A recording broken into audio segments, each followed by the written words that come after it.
The young lady bowed politely and said with a smile that she would be working as a maid in the mansion today. She smiled and said that her name was Louise. She said with a smile that she relied very much on Miss Irenea. Irene looked at her intently, for she had been waiting for this day for a long time. She was very glad that the main character had finally returned. The young lady looked at the maid in surprise, but after asking for forgiveness, she said that she would like to ask her a question. She looked at her with a beaming smile and said that as far as she knew, she was now her sunbae. Louise looked at the maid and said with a smile that she was the only maid in this mansion. Irenea looked at her intently, as she realized that she had already heard the same line 7 times. She smiled and said that she was very pleased to meet Irenea. She said that the work was difficult, but if you tried your best, everything would work out. The young maid was amazed by such a sincere and kind smile. She knew that today was the day when she would hand over all affairs to Louise. She knew that today she would finally submit the resignation letter that she had been carrying around for a long time. She was very happy because she understood that today was the day when she would be free from this game. In the game world, there is an influential mafia group called Nox, which has taken control of the entire criminal world. She was in the mansion of the high-ranking aristocratic family of Laurenti, who stands behind them.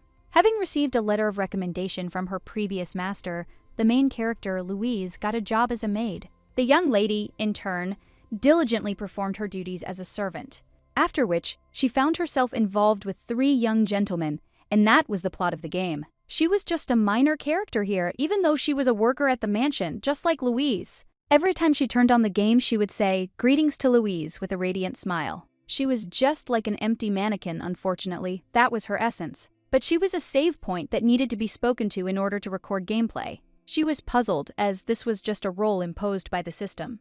When she first got into this game, she thought that she would quickly be able to return to reality. She really wanted to quickly leave the game, but in turn, she wondered what the score of the attempt was. There's a reason for the game's decline. Towards the end, everyone was dying a horrible death. There was a time when the main character fell in love with the main character. She knew perfectly well that all the obvious failures were due to the pathetic endings. But such games usually had hidden protagonists. For this reason, she thought that everything would work out if she brought them together. But no matter how long she lived, she could not find even a hint of the hidden protagonist in her life. After the 6th ending, she returned to this life again. This was her 7th life in this game. Over the past few times, she had seen all the love endings, which she was glad about. And unfortunately, she also saw all the deadly endings. She not only watched the main character, but also helped her to see a new ending. But unfortunately, the results were disastrous for everyone, and she had a hard time. She was shocked because life was repeating itself, as if laughing at her. And every time after the ending, she returned to the moment of her first scene in the game. No matter what she did, she could not escape. She sighed heavily because she knew that if things were to turn out this way, she would want to throw everything away and live her life. She wanted to quit. She was glad because the main character came to their estate. She sighed heavily because she knew that if she left, the young lords would be a little sad. But she knew that they would quickly forget her and fall in love with the new maid because that was the system of the game. She knocked quietly on the door. The young man, without looking up from his documents, asked who was there. A moment later, she announced that it was she who had arrived. He smiled and said that she could come in. Entering the office, the young lady saw all the gentlemen gathered. Irenea was glad that they were all gathered. Otis greeted the maid and asked with a smile if she didn't like the rose he had folded. The second son of the Otis family, despite his striking features and gentle smile, he is the one in charge when it comes to the actions of their group. Archibald smiled and asked the lady what she had come for. He asked if she wanted anything. The eldest son, Archibald, anyone could say that he was a model gentleman with extremely good manners, but he was ruthless and did not hesitate to kill people. Rodion smiled and told his brother that the young lady had come to see him. Rodion is the youngest. He had a handsome face and a kind smile. He is very cruel and can torment the enemy for a long time until he stops breathing. From the outside, one could say that they have excellent genes, but they are dangerous people, worthy of being the mafia's protection. She looked at them intently and said that she had come to see the elder gentleman. The young people were disappointed. She slowly placed a sheet of paper on his table. Archibald looked at the sheet in surprise and asked what she had brought him. She looked at him intently and said that she had brought her resignation letter, as she was going to leave the mansion. The young people froze in shock. They had not expected to hear anything like that. When she saw Archibald's surprised face, The scene of the final ending, the death of Louise and Archibald, suddenly flashed before her eyes. Archibald pursued Louise, who betrayed him and fled to the enemy camp. He said angrily that it wasn't funny. Louise froze in place. She couldn't move. He looked at her coldly and asked if she really thought she could leave him like that. The young lady was shocked because she saw that he was covered in blood. He looked at her intently and hugged her tightly, saying that if she were with him, he could promise her unbreakable peace and tranquility. He sighed heavily and said that he only needed her, but it seemed that this was not mutual. He looked at her intently and said that he loved her very much. A moment later he drew his sword, and after his words he stabbed her and himself with the sword. By dying with her, he tied her to himself forever. The young lady, in turn, was shocked by this scene. Archibald looked at her with fury and said that it wasn't even funny. He asked if she really thought that she could leave him like that. She froze in shock and didn't understand why he gave her the line from that ending. She froze when he tore up her application. She was very puzzled since she just wanted to quit.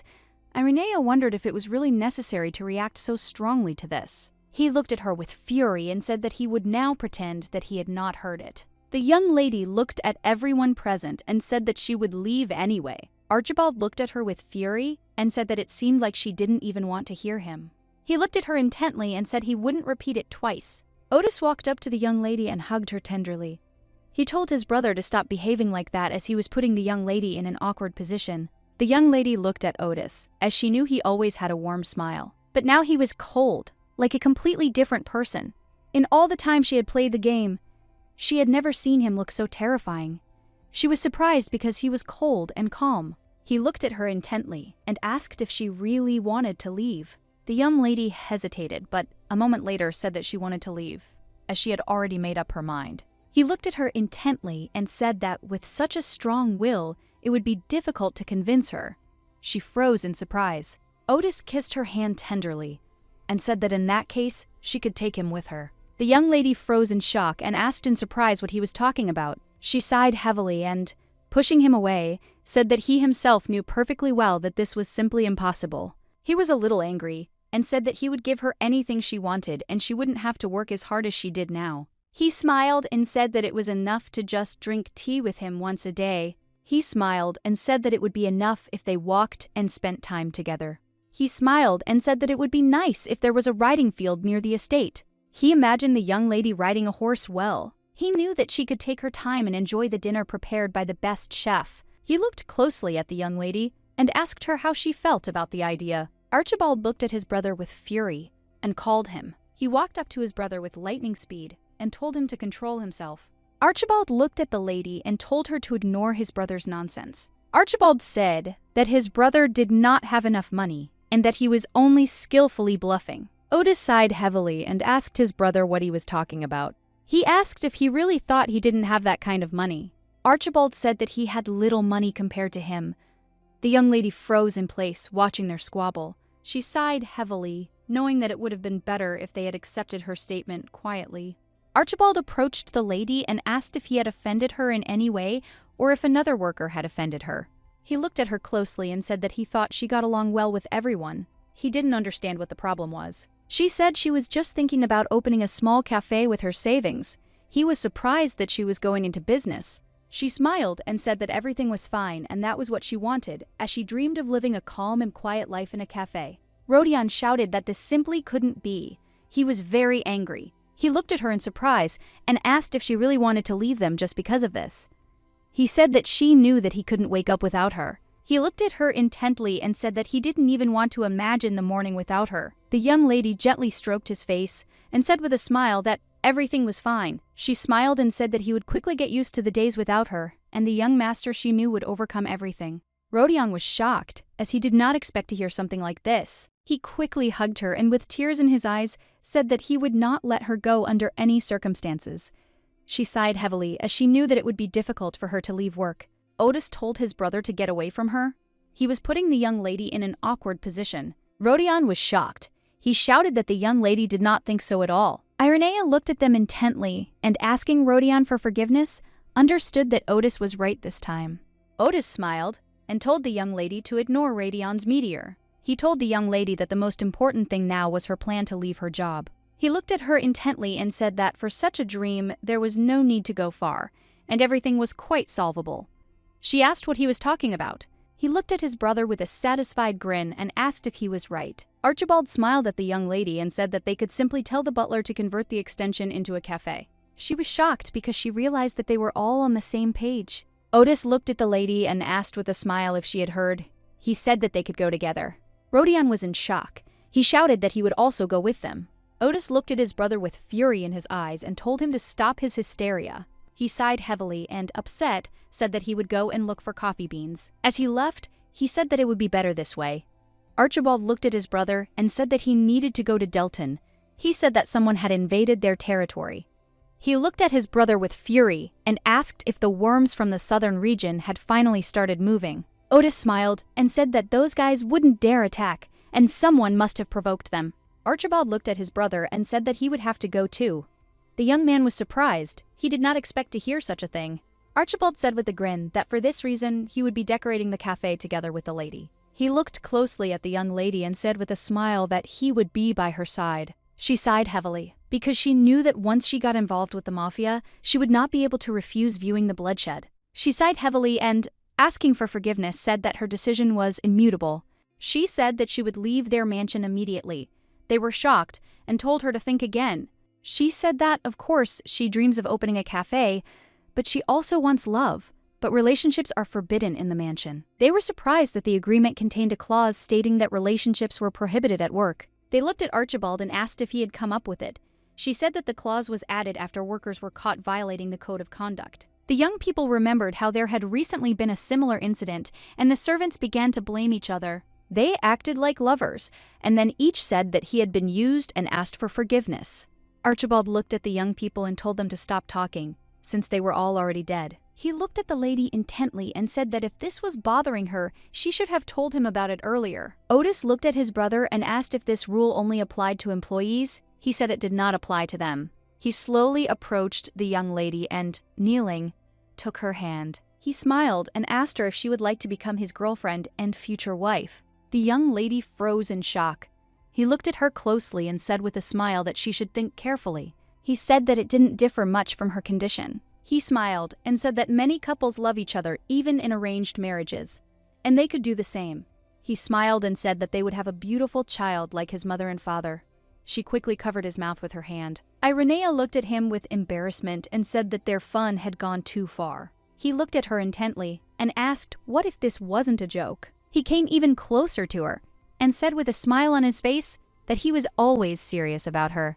Rodion looked at his brother with fury and told him to stop immediately. He angrily asked his brother if he couldn't see that the young lady didn't like him. Otis, in turn, looked at his brother with fury and told him not to talk nonsense about things he himself did not know. Rodion said that if he were in the young lady's place, he would slap him. She looked intently at the young people and said that if they continued like this in the future, she would go and pack her things. Rodion apologized for putting her in an awkward position. He asked if he could apologize to her. He looked at the young lady and said that sometimes his brother had no manners. He asked the lady if she needed this love. People can't. He said that people can't be trusted. He asked the lady what she would say if they got a pet and took care of it. He said that they would live a happy life. She said she liked people more than animals, and she didn't want all her clothes to be covered in wool. He looked intently at the young lady and said that she alone was enough for him. He asked what she liked and said that he would listen to everything only she had to say. The young lady in turn only wanted to quit. Archibald looked at his brother and told him to calm down and let the lady go. He looked closely at the young lady and said with a smile that his brother was now being rude to the one who could become his daughter-in-law. Archibald smiled and said that it would be nice to propose on a date. He said he hadn't thought about a relationship, but if that's what she wanted, she could date him.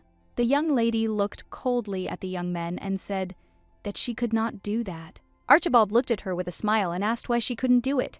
She shouted that she had no intention of meeting them since they were mafiosi. She asked them to give her a large severance pay and let her go. She was puzzled because she knew she couldn't, so to speak. Irenea sighed heavily and said that she would appreciate their offers, but it was too great an honor for her. Archibald said that it was not so. He looked at her closely and asked if she didn't like them. He said that she could have chosen one of them. She sighed heavily as she realized that she had dug her own grave. The young lady began to speak, but suddenly, Louise burst into their room. She glanced sideways at Louise as she understood that the girl had arrived just in time. Louise smiled and greeted them. She introduced herself and said that she had arrived with a letter of recommendation from Lichfen. She said she would like to discuss salary if they were not busy. Ironaya, in turn, understood perfectly well that she was very guilty before Louise, but now she had a wonderful idea. A moment later, she said she had found the right person. She looked at them and said that she would not agree without Miss Louise. Louise froze in shock. She didn't understand what they were talking about. She knew that she was always scolded for being slow. Unfortunately, every day she was punished with additional work, although she could not cope with the main one. She looked at the young lady and thanked her for choosing her. Louise told Lady that she would never disappoint her. Ironea looked at the girl and told her to calm down. Otis looked at them and said that this was just nonsense. He told the lady that he knew her as a person who was not influenced by emotions. He asked if she now wanted to say that she had fallen in love with the maid at first sight. Archibald said that he couldn't believe it, since they were seeing each other for the first time. Rodion said that he agreed with the brothers. Rodion looked at the girl and said that she was a young woman who had not paid her debt and was now living with him. The young lady hesitated, not knowing what to answer. She pulled back a little from him, but Rodion still advanced. He quietly but angrily asked her if he could tell her how to get rid of him. He said that she could join the organization and do contract work. He said that the salary was not bad. The young lady was shocked. She shouted for him to stop. She did not understand why he was telling her all this. With tears in her eyes, she looked at him and said that she would not do such a thing because she could not. Irenia began to calm the young lady. Louise said that she was very scared. Rodion, in turn, was furious. Rodion looked at the young lady with fury, as she made him very nervous. He looked at his brother and said they could just kick her out. Archibald said with a grin that they would do just that, but first, they would do something. He looked at them intently and said that it would not hurt to take care of this pampered soul. The young lady was in shock. She simply could not believe what had happened, since she knew that the previous times they loved Louise. She wondered if they were just abandoning her now. She quietly comforted the maid as she cried on her shoulder. She understood perfectly well that if she left everything as it was, Louise would be in danger. She looked at the young people with fury, as she understood that all her plans had gone to waste. The young lady looked at the young gentleman with fury and told them to listen to her. She said that if they threatened Louise, she would die with her. Otis was taken aback, and, looking at the young lady, said that it was just a joke. Rodion smiled and said that they couldn't have said that seriously. Archibald said they had gone a bit overboard, meaning they had no intention of putting what they said into practice. He looked at the maid and, asking for forgiveness, said that they could not hire her. She was surprised. He looked at her intently and said that he didn't like her silver hair. Otis said she looked very weak. Rodion said she was crying disgustingly loudly. Louise looked at them and said that in that case she would dye her hair and become stronger and never cry again. She looked at them intently and asked them not to throw her out. Archibald said that they already had enough servants. Archibald looked at her and said with fury that he had not asked for a new servant and had no idea how she had gotten there. She said she had a letter of introduction from Mrs. Henrietta. Otis said with a grin that his mother lived quite freely.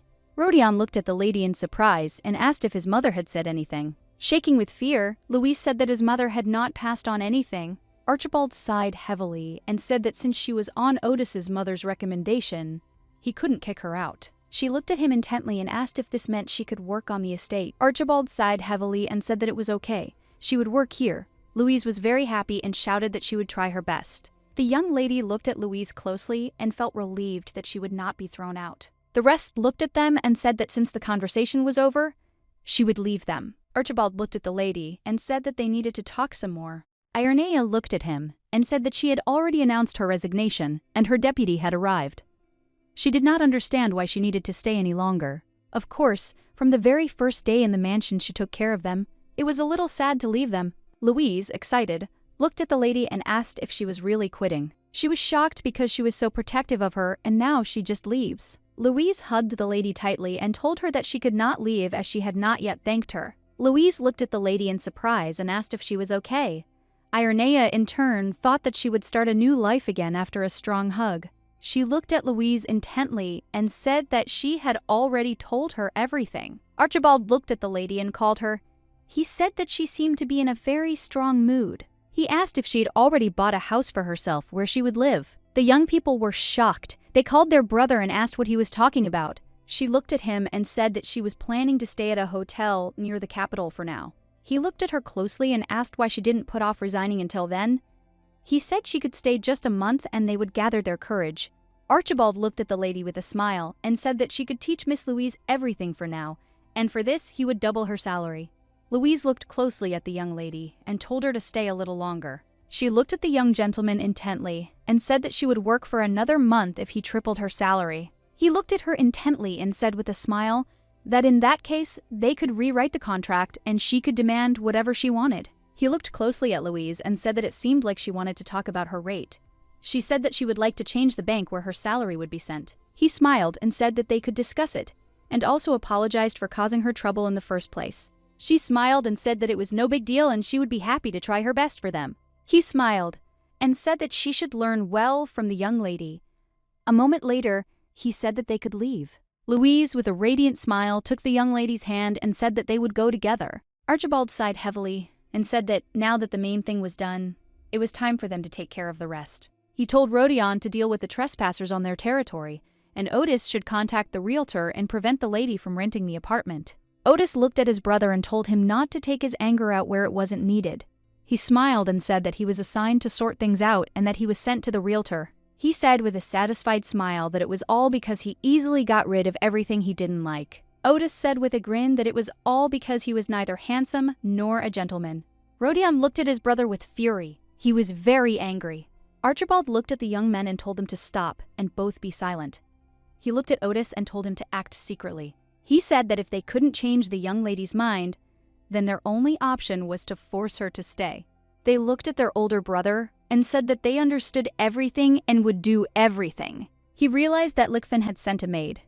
He knew that she lived a very quiet life, but suddenly she had thought of something. He looked intently at his subordinate and told him to go to Lichfen immediately. Archibald told his subordinate that he needed to find out something. The man said that he would do everything. Archibald knew perfectly well that he needed her to understand that her tricks weren't working. The lady said with a grin that the gears were already moving, and she was in anticipation of what would happen in the future. She knew the boys wouldn't get away quietly, but she wanted to see what would happen after they got the bait. Louise looked closely at the young lady and asked with a smile what she should do today. Ironea knew perfectly well that the most important thing was now beginning. In the original, there were the charm paths of Rodin and Archibald. She knew they were different, but each of them led to different endings. In Otis's case, the latter was constant. She knew it perfectly well, but she didn't know where to start. A moment later, she said that she could do a little tidying up at Mr. Rodion's place while she went and tidied up Otis's room. Louise said with a charming and playful smile that she understood everything. She looked closely at Louise because she knew that Louise had suffered last time. But now she wanted to send Louise on her way. She wanted to not influence the ending any more than she did now. A moment later, she knocked on the door and entered the young master's room. He looked at her intently and with a smile asked for forgiveness for his appearance. She smiled and said that everything was fine because it was his room. She said that she would light a fire so that he wouldn't catch a cold. He smiled and said that since she said so, everything was fine. A moment later, he came up to her and called out. She asked in surprise what he wanted. Otis smiled and said that he wanted to ask about what happened during the day. He said that his brothers decided to leave everything as it was. He looked at her closely and said with a smile that he liked certainty. Otis asked the lady if he really shouldn't hope. She froze in place as she found it all very strange. She knew that at this point, he usually turned away and sat on the edge of the bed as if offended. The young lady pushed him away a little and asked him to control himself. She was surprised, as he was now behaving completely differently. He said he was joking because she was leaving soon and he decided to lighten the mood a little. He said he couldn't live without her. She looked at him and said that he looked too cheerful to be true. He looked at her in surprise. He smiled and said that he had finished the work faster than he had expected today, and it was funny to look at their regretful faces. He came closer to her and said that if they had not made the wrong choice from the very beginning, they would not have died in vain. He looked at the lady intently and asked if she thought the same. She felt his hands on her fragile neck and understood that he was trying to convince her with fear. She understood that this was very similar to him. A moment later, Louise burst into the room with a smile on her face and called out to the young lady. She froze in surprise at the door and said that she was finished. A moment later, she screamed angrily and asked the gentleman what he was doing. Ironea was surprised. She did not expect to see Louise here, since she was directing her to the room of another master. A moment later, Louise stood in front of the gentleman and blocked the young lady with her body. She shouted at him to stop. She screamed that she didn't know what the lady had done wrong, but trying to strangle her and throw her into the fireplace was too much. The young man was shocked. He looked at Louise and asked what she was saying. She screamed that she had seen everything. Irene said that everything was wrong. Louise screamed that everything was fine and she would protect her. The young master froze in shock and stared at his hands. He looked at Louise intently and said that she entered the room without knocking. He came closer to her and said angrily that she was even trying to blame him. He asked if she was really tired of living. Louise froze in shock. She was trembling and did not know what to answer. He asked where all her courage had gone. He looked at her with a smirk and said that they would be against it if she decided to stay in the mansion after the punishment. He said that if she was scared, then Ironea. He did not have time to finish speaking, as she shouted that he could punish her. Louise looked at the young gentleman intently and said that she had disturbed his peace. Ironea was shocked. She did not expect at all that Louise would stand up for her. He looked at the lady intently and asked if she had heard everything. He said that she could go. Louise looked at the lady and said with a smile that she was fine and she could trust her. Ironea knew that Louise was the main character, but she was worried that it might not save her. She saw that the young master was in some strange state. She was puzzled, as everything was very confused. She sighed heavily, as she had no intention of doing anything with it. A moment later, she was taken aback as someone grabbed her shoulder and pulled her. Archibald looked at her closely and with a smile said that she should behave quietly. She was surprised. He smiled and said that he heard some loud sounds and even the mansion shook from them. She looked at him intently and asked for 1 minute and also apologized. She smiled and said that judging by the way his tie was loose, he really was in a hurry. Archibald smiled and said that he was indeed in a hurry. He looked at the lady intently and said that he was very worried and wanted to ask her something. He smiled and, looking at the lady, asked if she would answer him honestly. He looked closely at the young lady and asked if she really loved Louise. She said that love was indeed a wonderful thing. She looked at him intently and asked if it was strange that she loved someone. Archibald came closer to her and said that there was nothing strange about it. He looked at her intently and calmly said that he was very sorry that she did not love him. She knew this answer wasn't for a minor character. She thought he was trying to divert her attention from Louise. Ironea wondered if this was some kind of unconscious defensiveness. She moved away from the young master. She said she thought for a moment about the reason for his treatment of her in this way. He looked at the young lady with a soft and radiant smile. She, in turn, knew that in the end he would be with the main character. He sighed heavily and said that it turned out that nothing even surprised her, judging by her reaction. He said that it seemed like he had started this conversation in vain. He looked closely at the young lady and said that he had the feeling that she always knew everything. She froze in surprise. Then he said that she was always sure of everything. Archibald looked at her intently and said that for that reason, no matter what she said, he could not help but believe her. Archibald looked at the young lady tenderly. She did not know what to answer him. He asked the lady if he ever disappointed her, would she be able to continue to trust him? The young lady looked at him with a smile and said that of course she would believe him. She knew that she could talk a little later. Ironea looked at him with a tender smile and said that it was true, and even in spite of this, she would always believe him. He froze in surprise. Louise looked at the rose in surprise and told the lady to look too, as spring had just arrived and the roses were already blooming in the garden. Louise said with a smile that they were undoubtedly raised by someone's love. She knew that even though this was a game, the laws of nature could not be ignored. Irene looked at Louise and asked if she was hiding something. Louise was taken aback and said that she was not. She looked closely at the flower, as she saw that someone had attached them, but she wanted to pretend that she had not noticed anything. Louise smiled and said that she was very curious as to whose love such beautiful flowers bloomed in the garden. She looked closely at the lady, as she saw that she was interested in the matter. Ironea, looking at the flower, understood that this was completely a success for Mr. Otis. Otis asked why Ironea and Louise were so protective of each other, since they barely knew each other. Otis shouted that if Irene had understood romance, he would have tried a little harder. Otis thought that maybe then he could make Ironea fall in love with him. Louise looked closely at the young master as she realized something. Louise asked the young gentleman if he really liked Ironea. Otis looked at her with a smile and said that otherwise he would not have been jealous of Ironea towards her. He sighed heavily and said that, unfortunately, she did not have feelings for him. Louise screamed that this was not yet known. She looked closely at the young master and said with a smile that she would help them. He looked at her in surprise and asked if she would really help the man who had just threatened her. Louise smiled and said that he couldn't kick her out as long as she helped him, and she couldn't pass by when it came to love. Louise smiled and said that she would bring them together through Cupid's resignation, and that it was just her dream.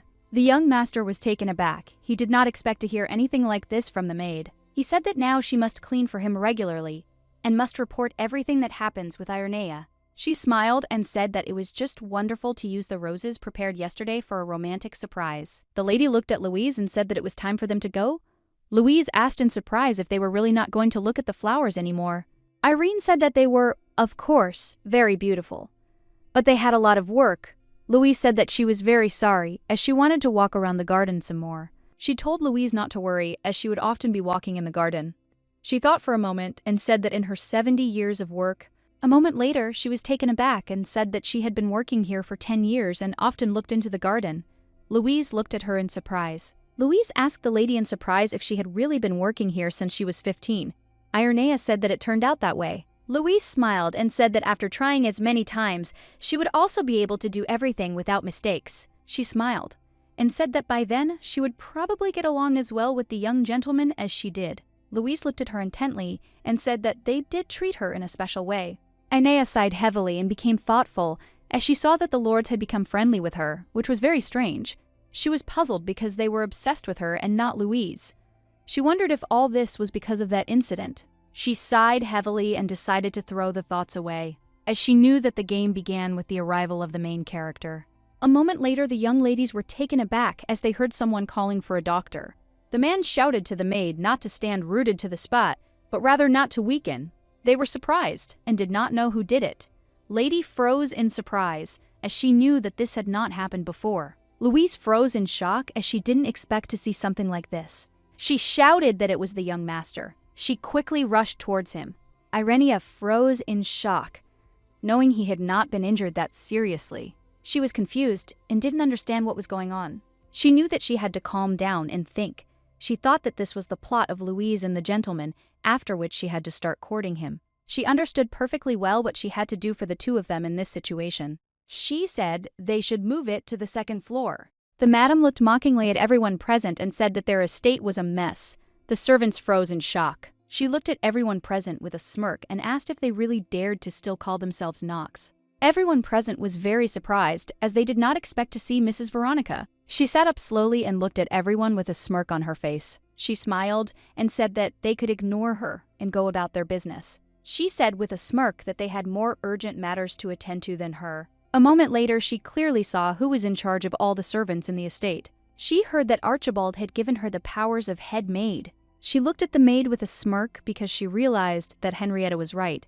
She wanted to start slowly. She looked at the young man and said that she was going to break something now, but before that, she would give him a chance to explain. The man was taken aback and asked for forgiveness, as they had not been informed of her visit. She looked at him with fury and asked if she really needed to report to everyone. She said that footmen should be flexible. She said with a grin that apparently this position was occupied by the worst of the servants. She did not understand how much she would worry about her nephews. She looked at the young lady intently and asked her about it. The young lady sighed heavily and asked her mistress for forgiveness. Lady Veronica asked with a grin why she was being punished like this. Veronica sighed heavily and said that they don't know how to greet and they don't know etiquette. She looked at everyone present with a smirk and asked what they were worth. She said that they should be on their knees. Moments later, all the servants bowed to her. She looked at them intently with a smirk on her face. Veronica looked closely at the young lady and asked why she was with them. Ironea looked at her with bewilderment and said that now she was responsible. Veronica looked at the lady and said that she was an exception because she was the one who took care of her nephews. She smiled and said that they could have a cup of tea. She looked at Mrs. Veronica in surprise and asked if she hadn't come to the young owners. Veronica smiled and said that it wasn't urgent. She said with a grin that if she was with her, they would crawl to her themselves. She said that she just wanted to visit the girl whom she sent to the estate. She said with a grin that she was very glad that the girl was now taking care of the younger one. After all, Henrietta had recommended her. She said with a grin that initially she wanted her nephews to hand over Knox to her and live in peace. She looked at the young lady with a smirk and said that then no one would have to go through all this trouble. She looked at the young man intently and asked why all the servants were so listless. She said that they would perk up if they had holes in their heads. Irenaeus saw that the mistress was unobtrusively intimidating the servants. She saw that Veronica was creating the atmosphere she needed. Veronica looked at them with a smirk and said that she didn't know if she would like the tea. Nothing could be worse than their behavior. She smiled and said that the scent was simply wonderful. Veronica said that she had found it with great difficulty, especially for Ironaya. Veronica looked at the maid with a radiant smile and said that it seemed that sincerity would help her drink the tea to the bottom. The young lady looked at her with bewilderment, but said nothing. She wondered for a moment if this had happened before. She was a little puzzled because she had a familiar feeling. Veronica looked closely at the lady and with a sly grin told her to drink tea. She looked closely at the cup of tea as she smelled the faintest scent of rose. It was painfully familiar to her. A moment later, Archibald approached the young lady and, looking at Veronica, said that they had an important topic of conversation. He was surprised that she used tea on the maid. Ironea looked at the older gentleman in surprise. Veronica looked at the young people with a smirk. She knew that Henrietta's prediction was wrong. She looked at them intently because she understood that now everything would become much more interesting. She looked at Archibald with a smile and said that there had been a small misunderstanding. She said that she just wanted to treat the girl to a cup of delicious tea. He looked at her closely and said that, of course, he understood her. Archibald asked if that was really the name for everything that could be added to boiled water. He looked at her angrily and said that the tea might be poisoned. A moment later, he poured the cup of tea on the table with anger and fury. Everyone present was surprised by such an act of the young man. A few minutes later, he threw the cup on the table and it shattered with a loud crash. Veronica was shocked. She couldn't understand how he dared to do such a thing. She looked at him with a smirk and asked if he really wanted to humiliate her. Archibald looked at his aunt with fury and asked if she would deny that she had started it all first. He was furious because she had dared to use dope on a man from the Laurenti family. She sighed heavily and said that she could joke a little. She asked if it was news to him that they had left Yunnan. She said that he had not batted an eye when they were driven out of Liefen. Archibald looked at her with fury and said that they had extorted a large sum of money. He asked if she was now trying to take Irene away. She looked at him intently and said that she would tell him everything straight. Veronica said that they should have received this money. Maybe then the servants would have gotten some too. She said with a smile that every person wants to have an experienced and knowledgeable person next to them. She looked intently at Archibald and asked if he really had feelings for the maid. He looked at her intently and said with a smile that being indifferent to subordinates could not be called the head of the family. She said with a grin that it was very strange. She looked at Archibald closely and said with a smirk that for some reason in her eyes, he looked as if he was protecting his beloved. Louise sighed heavily. She was worried that she had not had a single day of peace since she came to the estate and was almost kicked out. She looked at the young master intently and said that he almost died today. She sighed heavily and said that a weight had been lifted from her shoulders when she saw that he was healthy. She looked at him intently and said with a smile that he should not worry as she would not reveal his secret. She smiled and said that she would keep it a secret. A moment later, the young gentleman threw a pillow at her with the speed of lightning.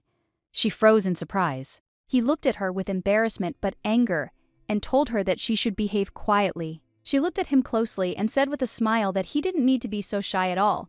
She said that puppies sometimes pretend to be sick. He looked at her in surprise and asked if she had really called him an animal. He sighed heavily and said that if it weren't for her, he would now be next to Irene. Louise thought for a moment. She looked at the young man intently and asked if he was talking about Miss Irene. He was very surprised as she suddenly screamed. Louise looked at the young gentleman intently and asked if he was pretending to be ill to attract her attention. He froze in place with embarrassment and did not answer. A moment later, the young gentleman, in a hurry and confusion, shouted that Louise knew nothing. She smiled and said that everything was fine, since she would have done the same. He froze in surprise and asked what she was talking about. She said with a loving smile that even in her womanly eyes, Irene was a wonderful person. Louise said that the young lady was well-rounded and graceful in every movement. She said that she wished to be as perfect a person as she was. Louise smiled and said that when she learned that the young lady would be his every morning, she hadn't finished speaking before he shouted at her that she must stop. He looked at her in surprise and asked how she knew such a thing.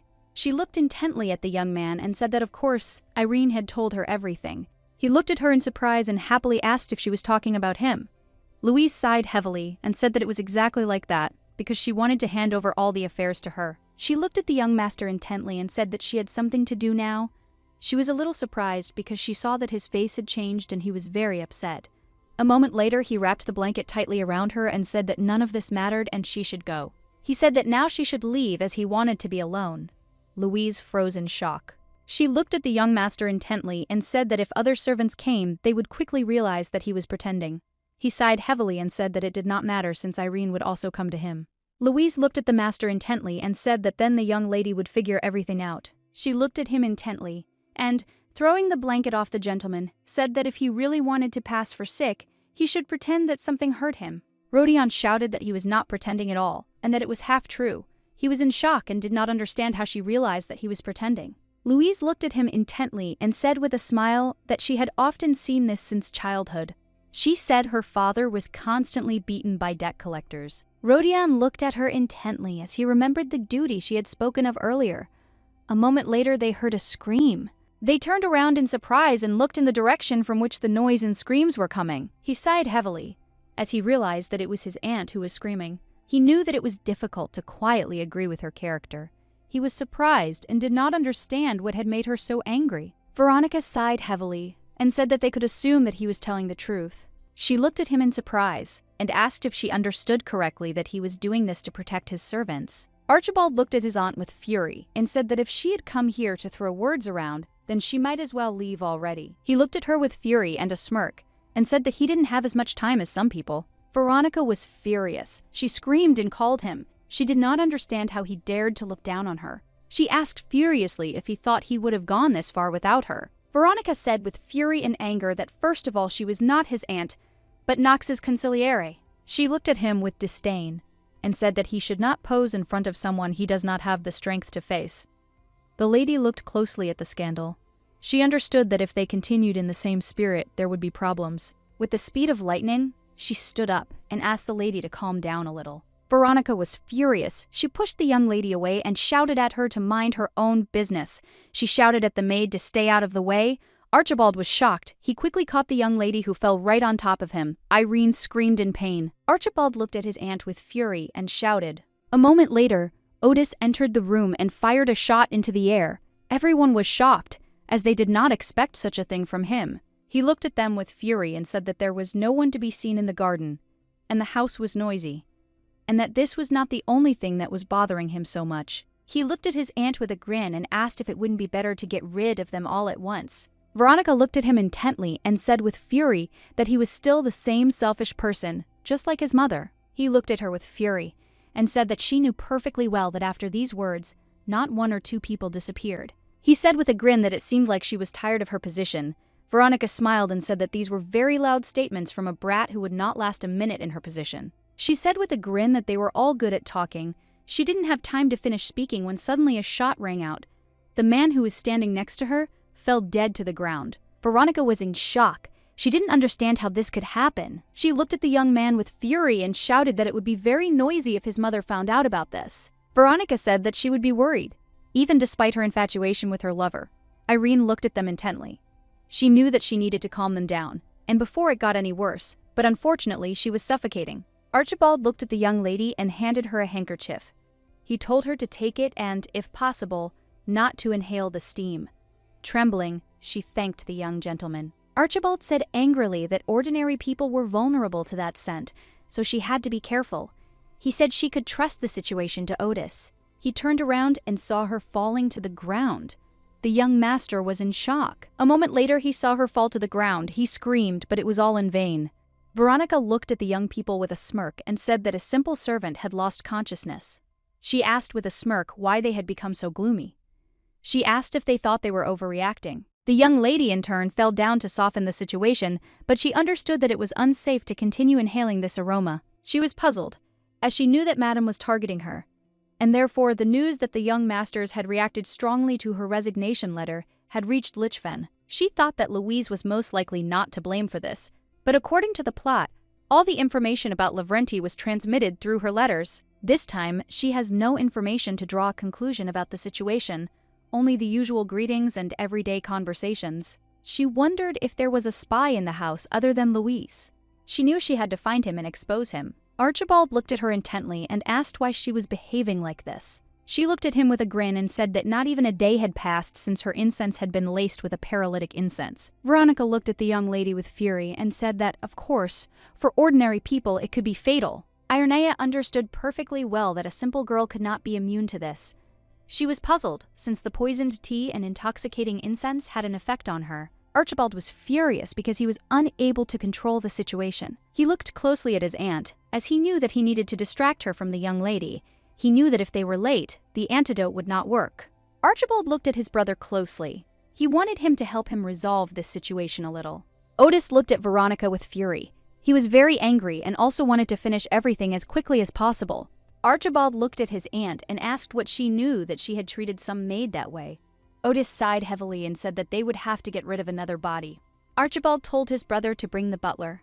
He looked closely at the young lady and said that, although she was a simple maid, she had worked in their house for a long time and they could not leave things like that. Veronica looked at the young man with intense and furious eyes. She understood that he wanted to distract her, but she knew that it was too late. Archibald looked at his aunt and said that he allowed her to torment their servants. He allowed her to do this because their lives were not in danger. He said angrily that he was intervening now not because she was a maid, some special person, and not because they didn't like her. He looked at her angrily and said that everything was over because she had attempted on the life of a person working in their house. Archibald said with hatred and fury that she had crossed the line. Veronica looked at him with a smirk and said that the most important thing he couldn't tell her. She looked at him intently. She knew that he could pretend as much as he wanted, but she felt that everything inside him was burning. She looked closely at the young lady, as she felt a little sorry for her, but she knew it was too late. She knew that a lot of time had passed and her awakening would be a miracle. A moment later, she looked at her subordinate and told him to give her something. The young lady, in turn, hoped that she would soon wake up in her real world. Archibald looked at the envelope in surprise and asked what was in it. Veronica said with a smirk that it was a gift from Henrietta. She said that they should read it and answer her personally. A moment later, she looked at them with a smirk and said that it was time for her to go about her business. A moment later, Archibald shouted to everyone present to open the windows immediately and quickly obtain antidotes. Everyone began to carry out the young master's order in a hurry. Archibald rushed to the young lady he called her, but it was all in vain.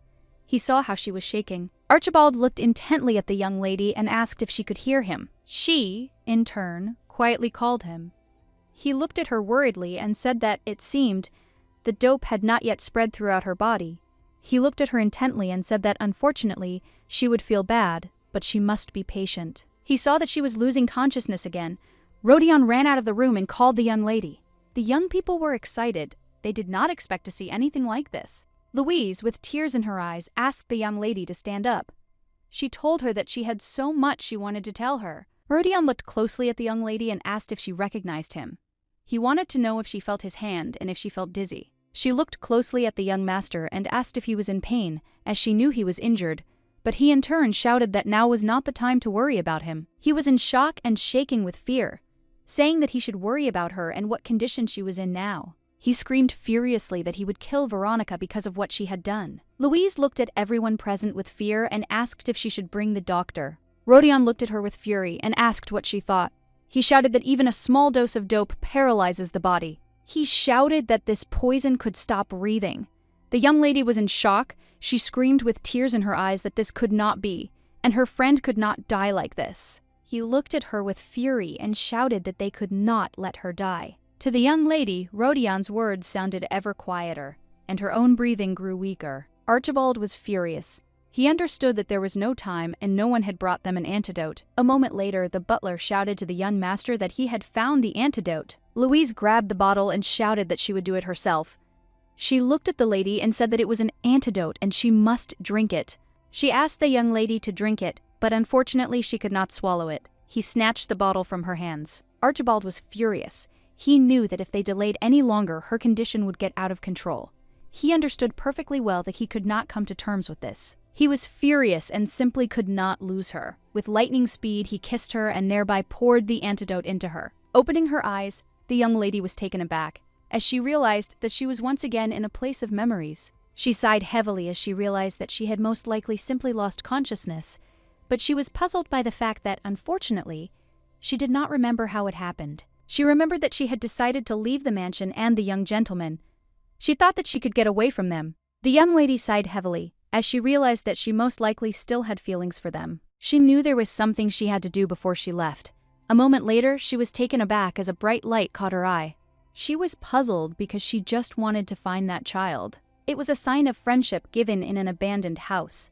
That day, the boy saved her from a bag that could have crushed her. He was her little hope for salvation and future life. Unfortunately, she didn't know his name or what he looked like. She started looking for him to thank him. She thought for a moment, for she knew the boy was too young to be a servant. She thought he was most likely one of the young masters. She knew that he was the heir. Archibald was always busy with his lessons. Ironea knew that Edith was always watching Rodion. She never let him out of her sight. She knew that there was only one young man left who could save her then. The young maids whispered to each other, because they saw that the young gentleman was sitting in the greenhouse again.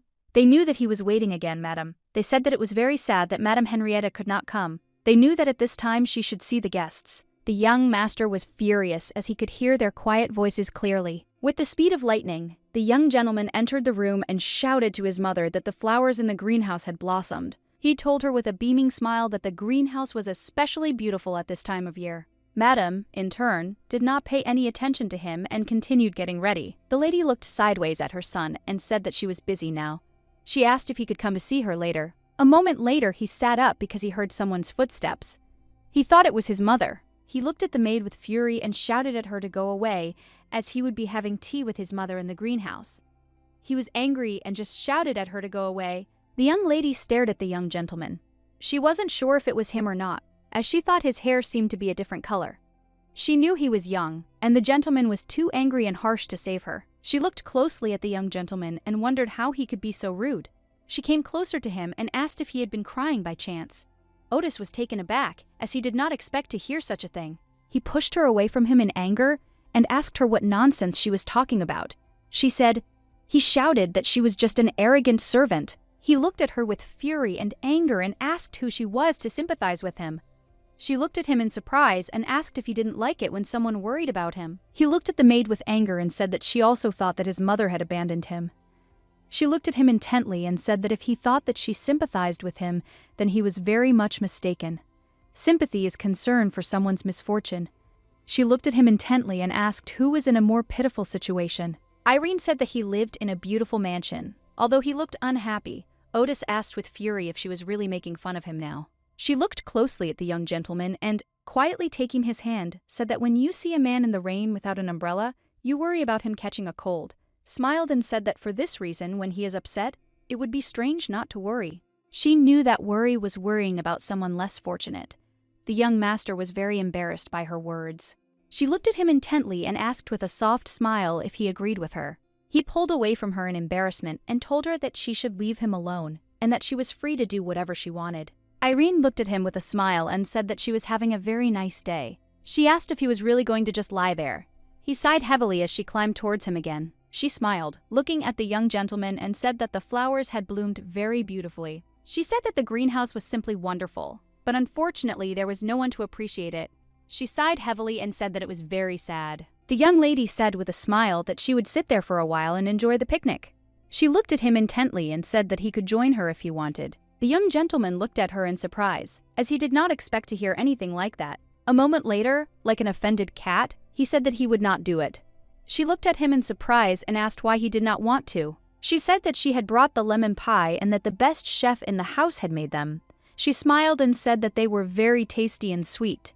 The young gentleman looked at her sideways and said that he didn't like them, but she didn't listen to him and continued to eat with gusto. He turned away from her and said that he didn't love them at all. She looked at him intently with a playful smile, and she knew that it was not true, because all children love sweets.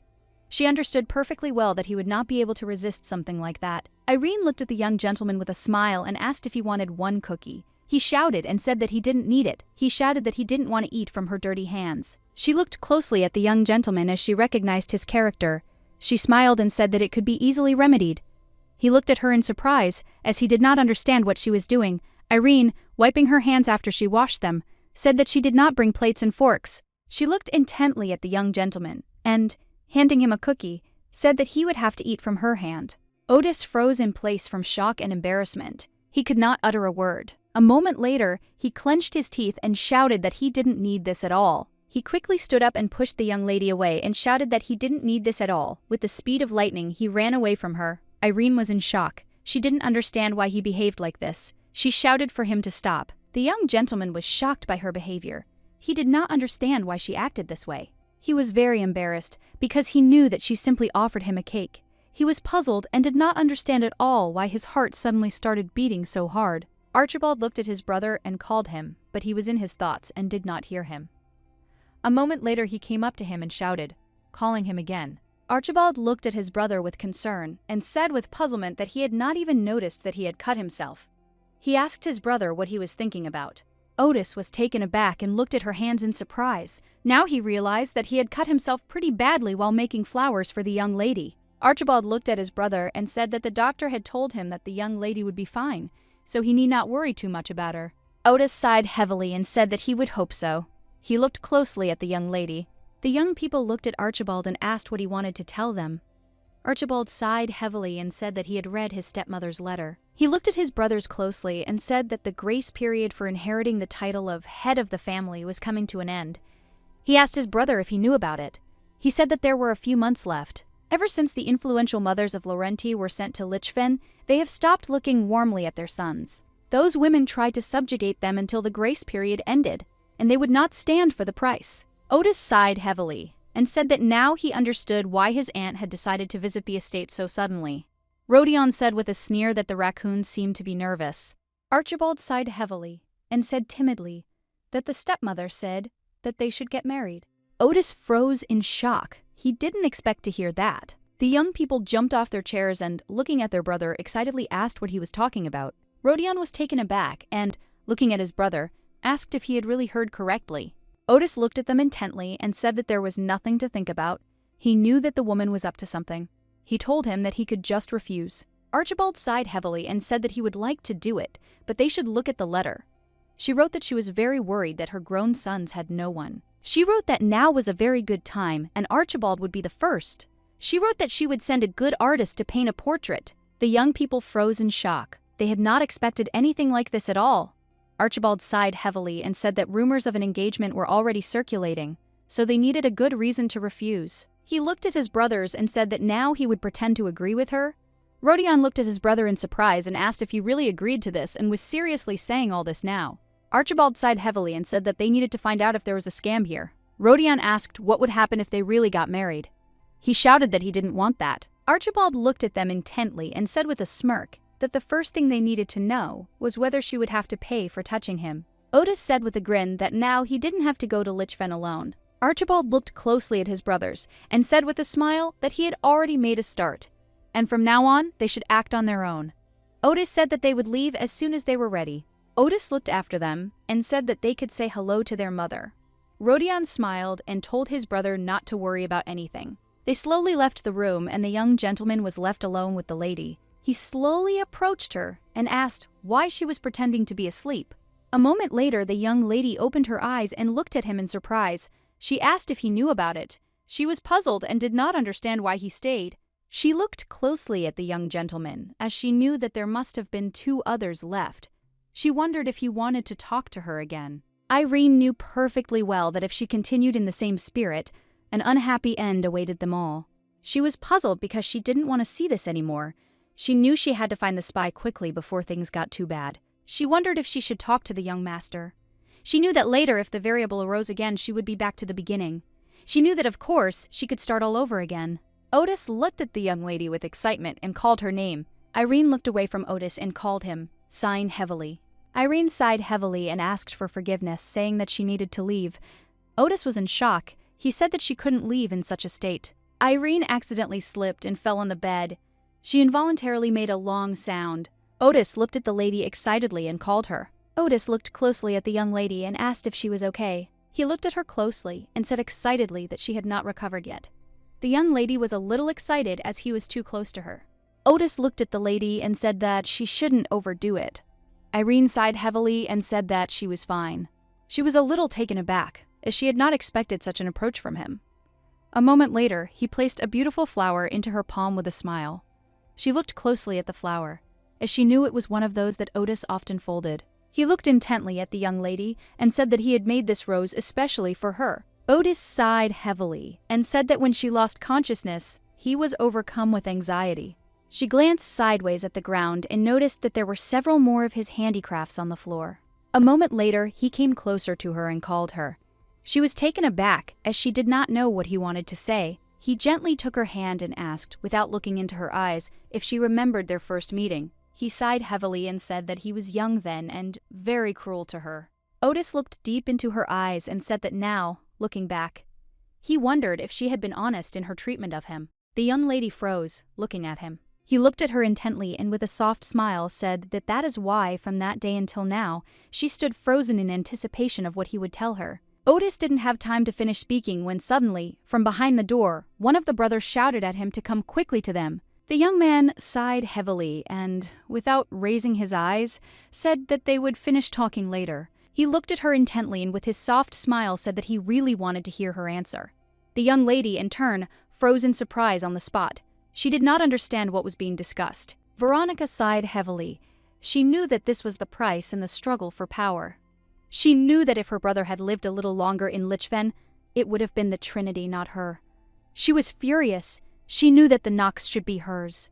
The young lady looked intently at Mrs. Veronica, however, and told her to hold on. She looked at her closely and said that they were still young and childish. Charlotte was Henrietta's niece and Archibald's intended bride. Charlotte looked closely at the lady and said that she was saddened more than anyone by the fate of Laurenti. She said that they should appreciate it.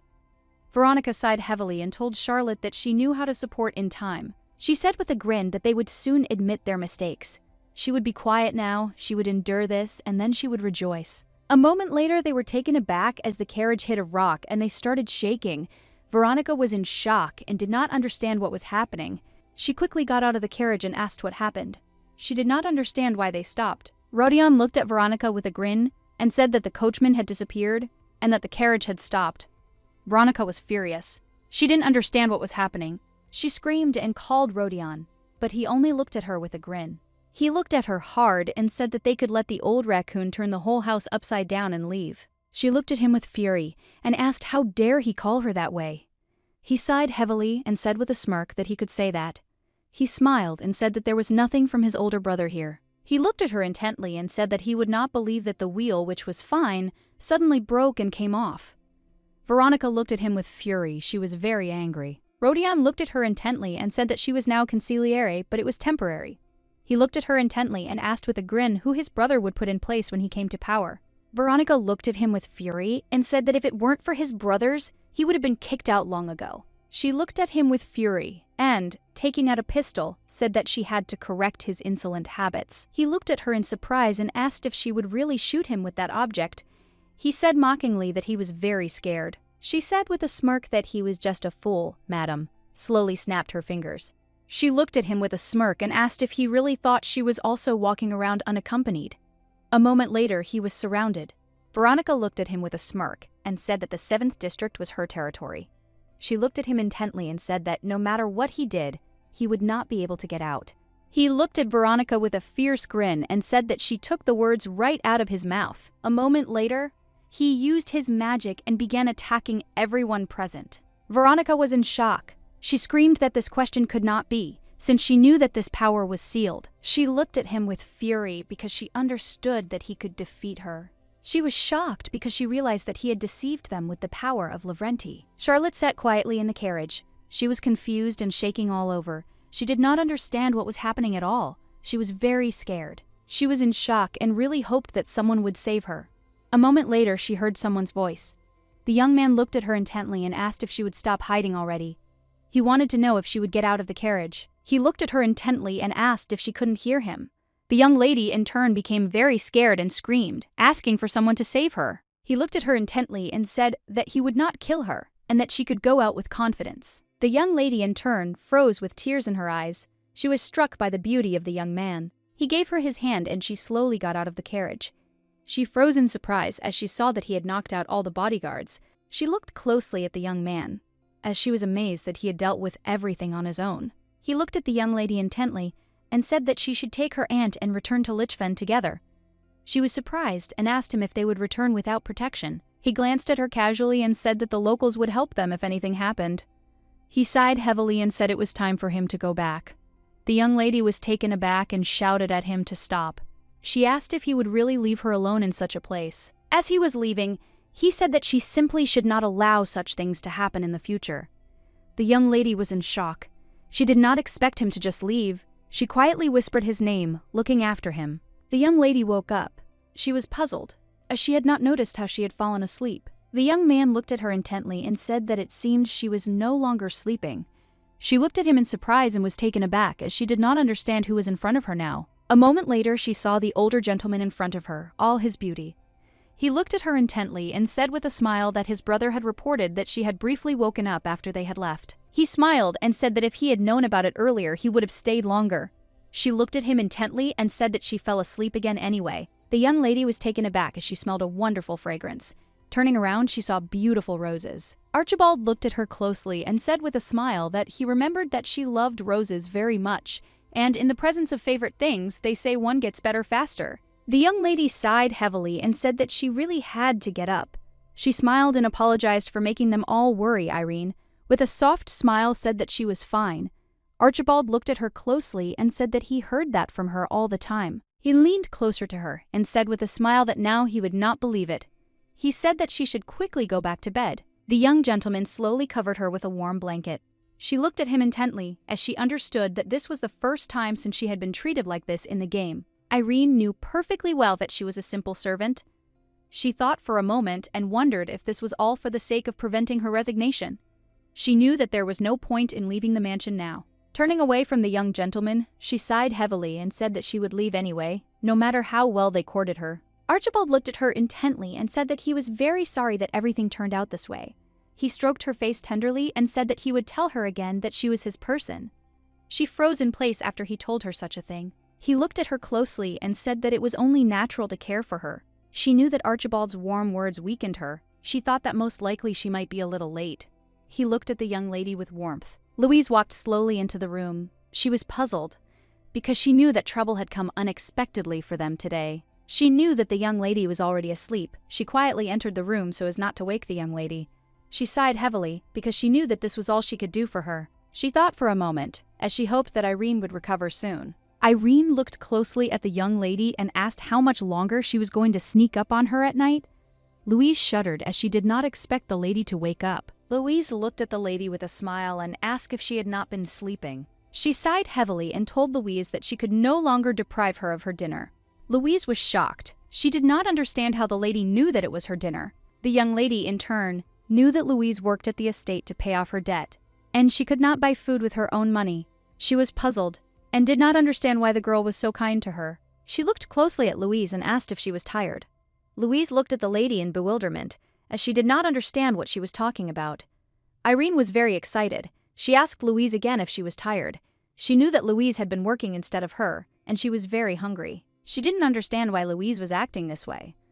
Louise, in turn, looked intently at Irene with a soft smile on her face. Louise looked at the young lady closely and said with a smile that she liked her very much, so she hoped that she would get better soon and that everything would be fine with her. The young lady, in turn, was deeply upset. She knew Louise was simply mistaken about her.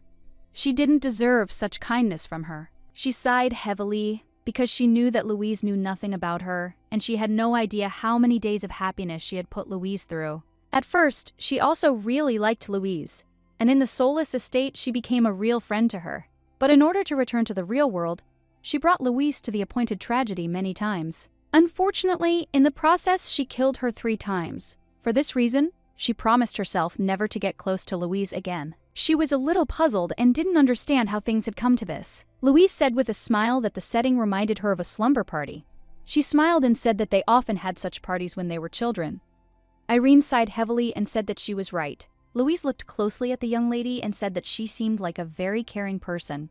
Irene sighed and told Louise that she was exaggerating. Louise quickly sat up on the bed and said that it was not so, since she was indebted to her every day. She told the young lady that she had helped her a lot.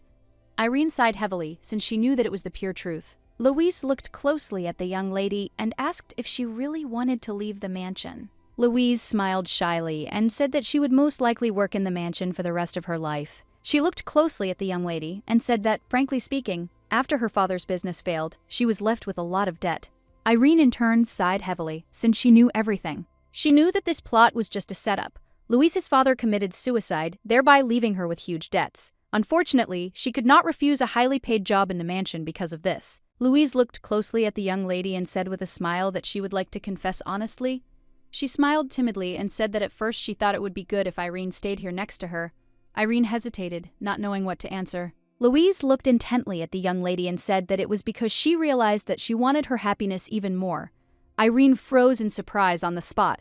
She did not expect anything like this. Louise looked at her closely and said with a smile that she had treated the stranger very warmly at their first meeting. As Louise fell asleep, she said that the young lady seemed cold to her, but in fact she was a very kind person. Irene looked intently at the young lady and slowly covered her with a warm blanket.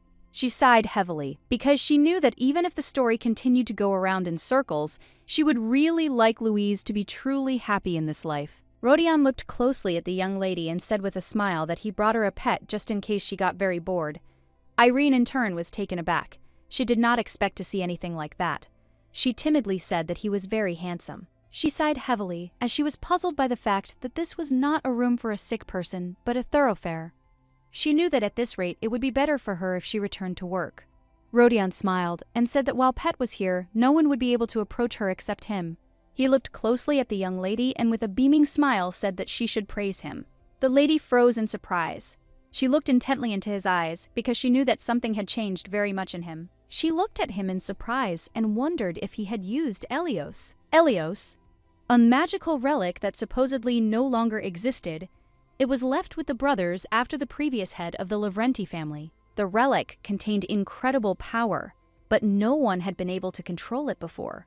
Until the brilliant alchemist Edith Laurenti used her innate talent, she granted her son the ability to use Elios. Along with the enormous power, he received something else. She looked closely at the young master and invited him to sit down for a bit. He looked at the young lady intently and said that he felt a little sorry, as if he had been stabbed then, he could have been with her here and now.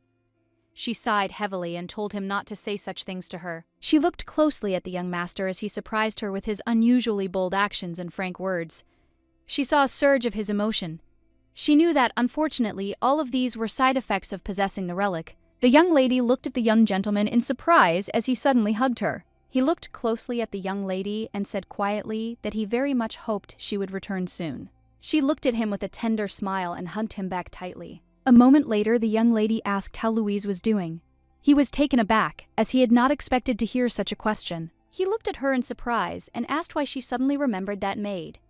Irene looked at the young master and said that the maid was doing the work that they should do together, so she was very worried about her. Rodion sighed heavily and said that he had caught a glimpse of her work a couple of times.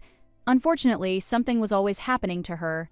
The young lady sighed heavily, as she was not even surprised. She sighed heavily, as all this worried her very much. Rodion looked closely at the young lady and said excitedly that, since they were talking about Louise, he thought she was hiding something from them.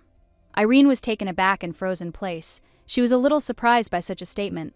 Irene, after some time she started working.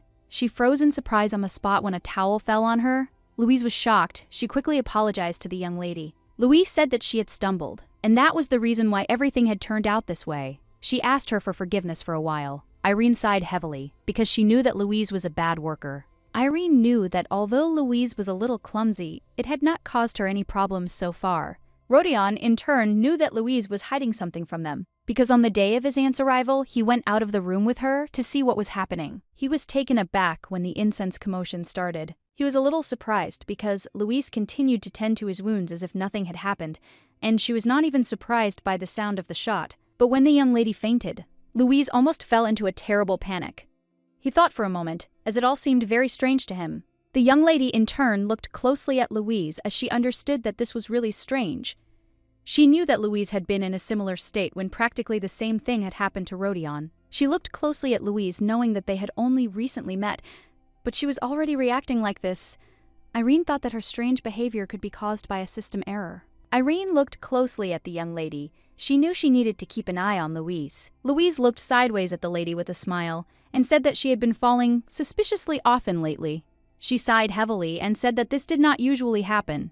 Irene looked at her intently and asked if she was sure that it was only lately that she was falling. Walking slowly up the stairs, she smiled and said that she was sure of it. But a moment later, Louise stumbled and began to fall down the stairs.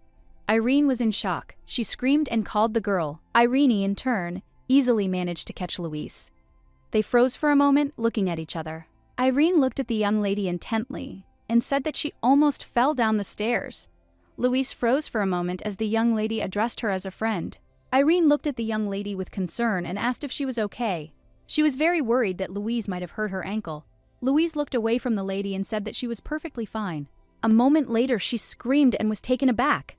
Irene looked at Louise in surprise as she did not understand why she was behaving this way. Louise was shocked. She was taken aback and quickly sat down on the ground. She asked the young lady for forgiveness since it was her fault that all the bed linen was scattered on the ground. She sighed heavily and said that she would quickly wash everything. Irene looked at Louise in surprise but did not answer. Louise shouted that she would not cause her any trouble and would do everything herself. The young lady sighed heavily and said with a soft smile that they could do it together. She looked closely at Louise and said with a smile that the main thing was that she had not injured her leg and everything else could be fixed. Louise froze in shock and embarrassment. She was pleased to hear something like that. Irene looked at the girl and said that they could go back before it was too late and redo everything. Irene sighed heavily, as she was very tired. She had been watching Louise all day, but had not noticed anything. She was puzzled and knew that it was best to resolve the spy issue quickly, as the next episode was about to begin. There was one dark episode called The Portrait Covered in Blood. Unfortunately, Veronica did not like Henrietta's plan for Archibald and Charlotte to marry. With the help of a spy, she bribes an artist sent by Henrietta and orders the murder of Archibald. However, everything does not go according to plan, and the murder is thwarted, leaving the portrait unfinished. It was said that it was soaked in the artist's blood. She knew that if Veronica had already sent a spy into their house, then most likely he would go to the artist directly. The young lady knew that she needed to find him before the latter arrived. She slowly entered the room and looked closely at all the objects that interested her. She had prepared all the materials in advance, in particular, a luminous dye that can only be seen by a person using special eye drops. She knew that if she applied it to the artist's tool, it would be easy to recognize the spy when they met. She knew that because of the side effects, she would not be able to use the drops multiple times, but their price was very high. Archibald looked closely at the young lady and asked if she was still getting ready. She was taken aback as she did not expect to see an older gentleman. He looked at her closely and asked if she was feeling better. Irene came closer to the young gentleman and said that the doctor kept asking her about it, but she was fine. He looked at the young lady with concern and said that there could be consequences. She looked at him intently but said nothing. He smiled and asked if she could help him a little. He looked at her with a gentle smile and said that she always did this, and unfortunately it was not easy for one to cope with something like this. The young lady looked at him with a smile and said that he was simply not used to this. She slowly buttoned his sleeve. Irene looked closely at the young gentleman. She saw that he was dressed in a suit, a three-piece suit and a tie, a scarf and cufflinks, gold jewelry with a ruby and an eagle coat of arms. She knew that everything he was wearing was chosen by her personally. It seemed to her that he was precisely decorated, but even without that, a perfect sculpture. She understood perfectly well that anyone would be worried and would not be able to decide on clothes for a meeting with a future wife whom he had never seen. Unfortunately, she was not in the mood. She looked closely at the young gentleman and said that now everything was ready. He sighed heavily and said that it was very funny he was getting ready to marry a stranger. He looked at her with a smile and said that there was nothing that would not pass through her hands. She looked closely at the young master and said that he did not need to worry as he was magnificent. She looked at him with a bright smile and said that whoever his betrothed was, she would like him, no matter what. He looked at the young lady in surprise and asked why she thought so. She looked at him in surprise because she knew that everything was obvious. She looked intently at the young gentleman and said that he was very handsome, well-built. Archibald froze in surprise and asked what she was talking about. A moment later, he laughed wildly, and Archibald said with a smile that he had not expected her to think that way about him. Irene looked at him intently and said that she was speaking seriously now. She said that such an ideal person as he could not be found. She looked at him intently because she was glad that he was now relaxed. She looked at him intently and said with a smile that he should keep this attitude. Irene looked at him with a soft smile and said that he was a very good person. She looked at him intently and said that he would definitely be loved, Archibald. In turn, froze in place in surprise. He did not expect to hear such a thing. In turn, Archibald still remembered the girl he had looked at when he was younger. He remembered her youthful face and flowing hair. At that time, he simply could not take his gaze off her, as she always shone with radiant beauty. Unlike the foolish brothers, he, the heir to the family, was busy with his lessons. He could only watch as she played with his stepbrothers.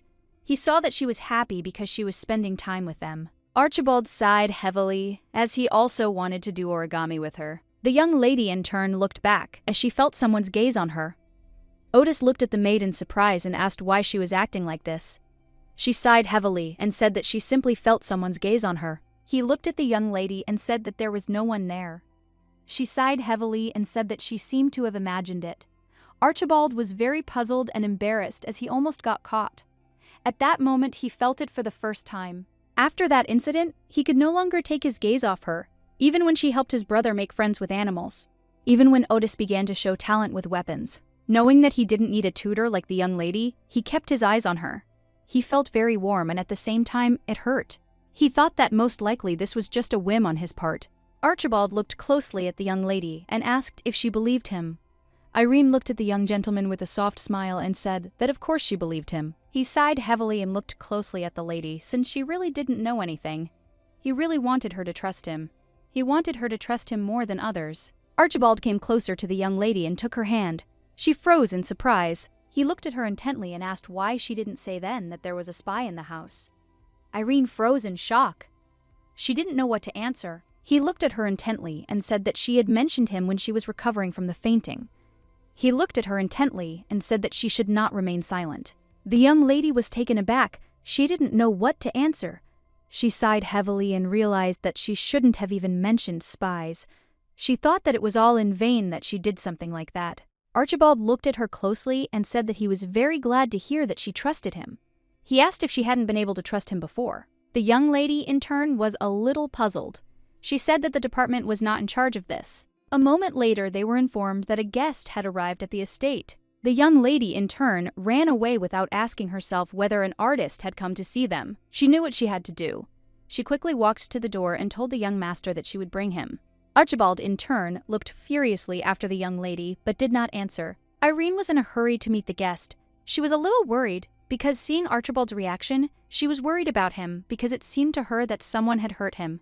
She wanted to leave only good memories before leaving the house. The young man looked at her sideways and said that she had better hurry. He sighed heavily and said that he was worried to death that the noble lady was being met by Louise. The young lady, in turn, was living in opium because she did not understand who was being talked about. She looked at the young man in surprise and asked if it was really the artist who had come to their estate. She was excited and asked who he was talking about. The young man sighed heavily and said that it was not the artist. He said that Miss Charlotte had come to visit them at the estate. Charlotte looked closely at Louise and asked what her relationship was with Rodion. Louise froze in surprise. She did not expect to hear such a question. She looked at the young lady in surprise and asked what she was talking about. She did not understand what kind of relationship she was talking about. Charlotte, slowly sipping her tea, told the maid to answer honestly, as she just wanted to know the truth. Louise looked at the young lady in bewilderment and said that he was the employer and she was his employee. Charlotte, in turn, screamed furiously that it was not funny at all, and she heard what they were talking about. She hurriedly headed to the place where she was told to go. Charlotte had her own plan. She wanted to get lost in the garden, and then the young master would take her to the tea ceremony. A moment later, she noticed the young gentleman. She was very happy, but noticed that he was not alone. She heard him say that they even slept in the same bed. After what he said, she froze in shock on the spot. She was shocked and did not understand if this was true. She looked intently at the young master and at the maid, who was smiling radiantly at him. Charlotte furiously told Louise that she heard that Louise slept with Rodion. Louise was shocked. She screamed that this did not happen, and she was talking about another maid. Charlotte rose from her chair in anger and asked Louise if she really thought that she was going to tolerate all her lies now.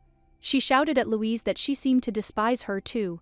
Louise told the lady that she was not lying and was telling the truth. Charlotte angrily hit the young maid in the face. Charlotte looked at the maid with fury and shouted that she was simply disgusting. She shouted that as soon as she became Laurenti, she would immediately deal with Louise. A moment later, Irene entered the room. Irene looked at everyone present with fury and asked what was going on. Louise, the son, looked at Miss with a radiant smile. She was very glad to see her. She quickly approached Louise and asked what had happened to her and how she was feeling. She told Louise to go to her room and she would take care of the guest herself. Louise looked at her in surprise. She knew that it was her responsibility. Irene looked at the young lady intently and said that she was not just sending her away as she had a request. A moment later, she leaned over quietly and whispered something in her ear. Louise, in turn, ran off in a hurry to carry out her orders. Charlotte angrily shouted at the maid to stay put, as she had not finished speaking. Charlotte was furious and did not understand how they dared. Irene looked intently at the young lady and said that she had come to them without an invitation and would kill their servants. She herself looked at Charlotte with anger and said that it was too much of her. Charlotte looked at the maid with anger and asked who she was to teach her. Irene bowed and asked forgiveness for the late introduction.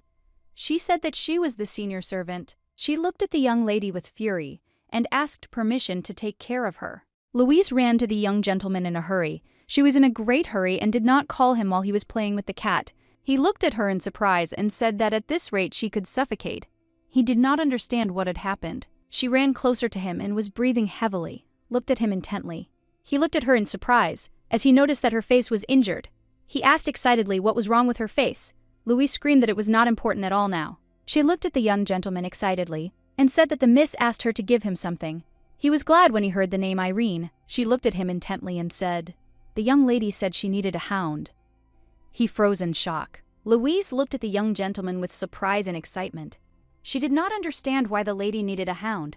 She looked after the young gentleman and asked if she really wanted to intimidate Charlotte. As he left, he looked at Louise and asked where the young lady was now. Charlotte, Eunice, Anne, attractive and charming young lady. Unfortunately, due to ambitious but misguided aspirations, she became one of the chess pieces. Every time Charlotte came to the mansion, she intimidated Louise. She tried to get closer to her unrequited love, Rodion. Irene, in turn, tried not to interfere in the story, but when she saw Louise, she realized that she had to intervene. Hearing Charlotte's words, she was unconscious, served all together as she realized that Charlotte simply misunderstood Louise's words. Charlotte was furious. She shouted that the young man was not the kind of person who would have fun with a simple servant. She shouted that he was strong and incomparable. Irene looked closely at the young lady and said that the maid slept with her in the same room yesterday, and she was like a younger sister to her. She looked intently at the young lady and shouted that she was engaged not to Rodion, but to Archibald. Charlotte froze in surprise. She could not utter a word. She turned her gaze away from the maid. Irene looked at the young lady and asked her not to forget this fact. She looked at Charlotte intently and said that since she had damaged the dignity of their house with her misunderstanding, she should apologize to the maid. Charlotte was shocked and did not expect to hear such a thing. She said that no master would like their servant to be hit in the face. Charlotte said that they would not be very angry with her, since the mistress of this house was her aunt. Irene looked intently at Charlotte and asked if she really meant Henrietta. Irene sighed heavily and said, "Young lady," that she swung at the maid. She looked at Charlotte intently and said that Henrietta had done the same thing, for which she was sent out of the house. She said that they often exchanged letters. Charlotte froze in shock. She remembered Henrietta saying that she was betting everything on her. Then she asked Charlotte if she knew how much it meant. Henrietta told Charlotte not to disappoint her. Charlotte was in shock. She screamed that this simply couldn't be happening in a hurry. She screamed that Irene must quickly bring her back and she would apologize to her. She screamed that Henrietta did not need to know about this under any circumstances. The young lady looked at Charlotte intently and told her to calm down immediately. She said that she would definitely make sure that this did not happen. She told Charlotte that it was time for her to leave before Rodion arrived. As he walked towards the young lady, he replayed her words about needing a hound. To explain this fact, he could go back a few years, to when she became Otis and Rodion's tutor. All the servants in the house whispered quietly. They did not understand why the lady was always treated in a special way. They did not understand why the young gentleman loved her so much. Irene was a little puzzled, as she realized that she was hated because she began to educate the young masters. Blinded by hatred, the servants stole her opal button. She had to endure the bullying of her working-class peers. She was puzzled, as she had already lived on the estate for several decades, but she knew that it was still very difficult for her with their children. Even if she decided to fight them back, she knew that, unfortunately, no one would take her side. Irene sighed heavily and, looking at her hands, realized that they were wounded. She knew that she had to wake up young Master Rodion already. The young lady, in turn, took her gloves and slowly walked towards the young gentleman. As she led him into the room, she looked at him intently and informed him of her arrival. She slowly walked closer to him and told him that he should wake up. She sighed because she saw that he was still sleeping. She slowly walked closer to him and saw that he was sleeping quietly and peacefully in a sweet sleep. She stared at the young master for a while, for when he slept he looked like a real angel. She thought he was very cute. Irene sighed heavily and took his hand. She was glad that she quickly put on her gloves. She knew that she had to wait a few minutes, as usual. She knew that after this he would slowly wake up. She sighed heavily, since the young master put the servants in a difficult situation every morning. But as soon as she took his hand, sleep began to recede. Young gentleman, Yu in turn felt the warm hands of the young lady. He felt warm and wet hands. For a moment he froze and was taken aback, as this had never happened before. The young lady looked at him with a smile and greeted him early in the morning. He was taken aback and looked closely at her hands. He was in shock. He excitedly asked where she got the blood on her hands. He was shocked. He asked if she was really wounded. The young lady hesitated, not knowing what to answer. She looked at the young gentleman intently and asked for forgiveness, as the gloves were causing him discomfort. He looked at her in surprise and asked what she was talking about. He shouted that it was not important at all. He looked at the young lady intently and said that when she was in pain, he should take care of her. She froze in surprise for a moment, as she did not expect to hear such a thing. Rodion looked closely at the young lady and asked who had tormented her. She smiled a soft smile and said that no one had tormented her. She looked at the young master and said that she had just fallen and that she would be careful from now on. He sighed heavily, as he knew perfectly well that she was lying to him now. The young gentleman looked at the lady intently, took her hand and asked if she had ever been to a hunting ground. She thought for a moment and immediately replied that she had never been there. He said that hunters always bring their hounds there. The hounds brought messenger birds, protected their masters, and also tracked down prey. Rodion looked at her, and with a radiant smile, said that he would become her hound. Irene froze for a moment in surprise. She laughed, because she realized that he would be her protector. After his words, her soul felt better. She knew that this was very similar to him. She thanked him with a smile for his kind words. Rodion looked intently at the young ladies as soon as he entered. The young lady in turn looked intently at Rodion, since he knew what her words meant. Charlotte rushed towards Rodion with a radiant smile. She looked at him intently and thanked him for the fact that she was now safe. Rodion looked at her with bewilderment because he did not understand what she was talking about. He looked at the young lady in surprise and asked who she was. Charlotte froze in shock. She didn't know how to react to this. He looked at the young lady with fury and contempt and told her to get out of his way immediately. He told her that she was simply annoying him. Irene sighed heavily and told the young gentleman that this was Master Archibald's betrothed, Miss Charlotte. He looked at the young lady in surprise, as he did not expect to hear such a thing. He looked closely at his friend and asked if they were expecting guests. Charlotte was taken aback, and with a timid smile said that she had simply come to see the young man. He looked at her intently, and squeezing her shoulder said that whoever she was, his brother was very busy, and it was unwise to come to him without warning. He looked at her furiously and asked if she didn't find this very impolite. She froze for a moment as his aura pressed on her. She turned over in her head his words about what he had said. He looked at her closely and said that he was a little disappointed, as the future mistress was acting very selfishly. She asked for forgiveness and quickly flew to the door. The young gentleman looked after her intently, as he had seen her somewhere, but unfortunately he could not remember where he had seen her.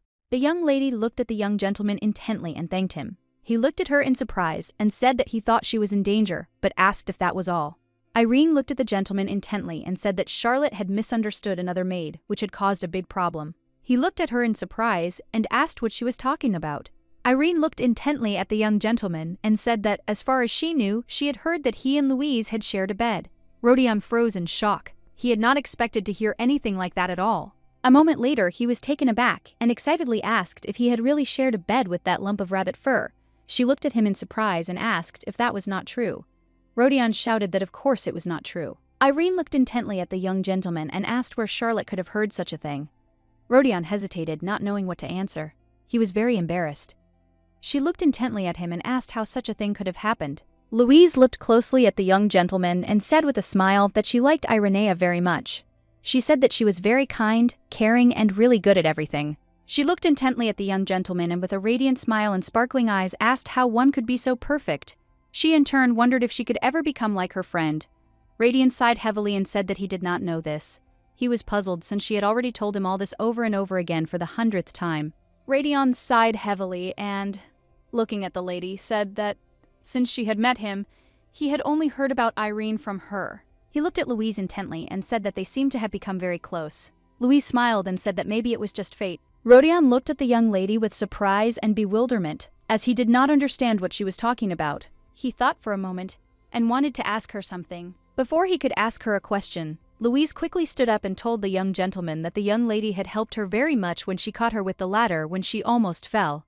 The young gentleman was taken aback and shouted that she had scared him. Louise looked at the young gentleman mockingly and asked if he had never had the same experience. He was furious and shouted that there was nothing to envy. He said that the young lady holds his hand every morning. Louise was taken aback as she did not expect to hear such a thing. She looked at him intently and said that she also did not envy him because he and the lady had a special relationship. He looked at her in surprise and asked how it was. She looked closely at the young master and said proudly that they even slept together. Rodion sighed heavily as he could not tell the young lady such a thing. She looked at him intently and asked if he wouldn't tell her what had happened. He sighed heavily and said that nothing had happened. They were just chatting. He looked away from her, embarrassed, and asked if she wanted to praise him. Rodion looked at her intently and said that he had dropped an important matter to come to her. Irene, looking at the young man, noticed that he now looked like a puppy whose toy had been taken away. She looked at the young man with a smile. A moment later, she came closer to him, as she wanted to reward him for his help. She looked at him intently with a smile, told him that he should come closer to her. A moment later, he came to her as she said. She hugged him tightly, and he froze in place with embarrassment. She smiled with a soft smile and said that he was the only one who still fooled her like this. He asked if she really meant to say that he was special. The young lady, in turn, knew that, of course, he was special to her, because Rodion was the only owner of Elios. Instead of granting the bearer great power, Elios made him cruel and greedy. When Rodion, under the influence of force, became so violent that no one could approach him, she, the nanny, had to calm him down. Irene, in turn, never refused to help the young master. She did everything just like Louise did in the previous playthrough. Now it was she who did it, and he fell asleep peacefully in her arms. She sighed heavily because she knew perfectly well that it was Louise, and not she who should be interested in Rodion's attacks and console him. She knew that she had to make sure of something. She looked intently at the young gentleman, or said with a soft smile that he was more than just special, since of all the gentlemen he was the closest. Rodion was very glad to hear such words. He blossomed before our eyes and asked with a smile if it was true. With tears in his eyes, he asked the young lady how she was going to leave him in their home. She sighed heavily as she saw the abrupt change of topic. He looked intently at the young lady and said that she must definitely stay. He said that he needed her and he would very much like to live together forever. The young master looked at her intently and asked if she could stay with him. He looked at her intently and said that if she left the mansion, then he would leave it with her. The young lady stopped him, and looking him intently in the eyes, said that he could live well without her. Rodion froze in place after her words. She looked at him intently and said that he would quickly get used to it.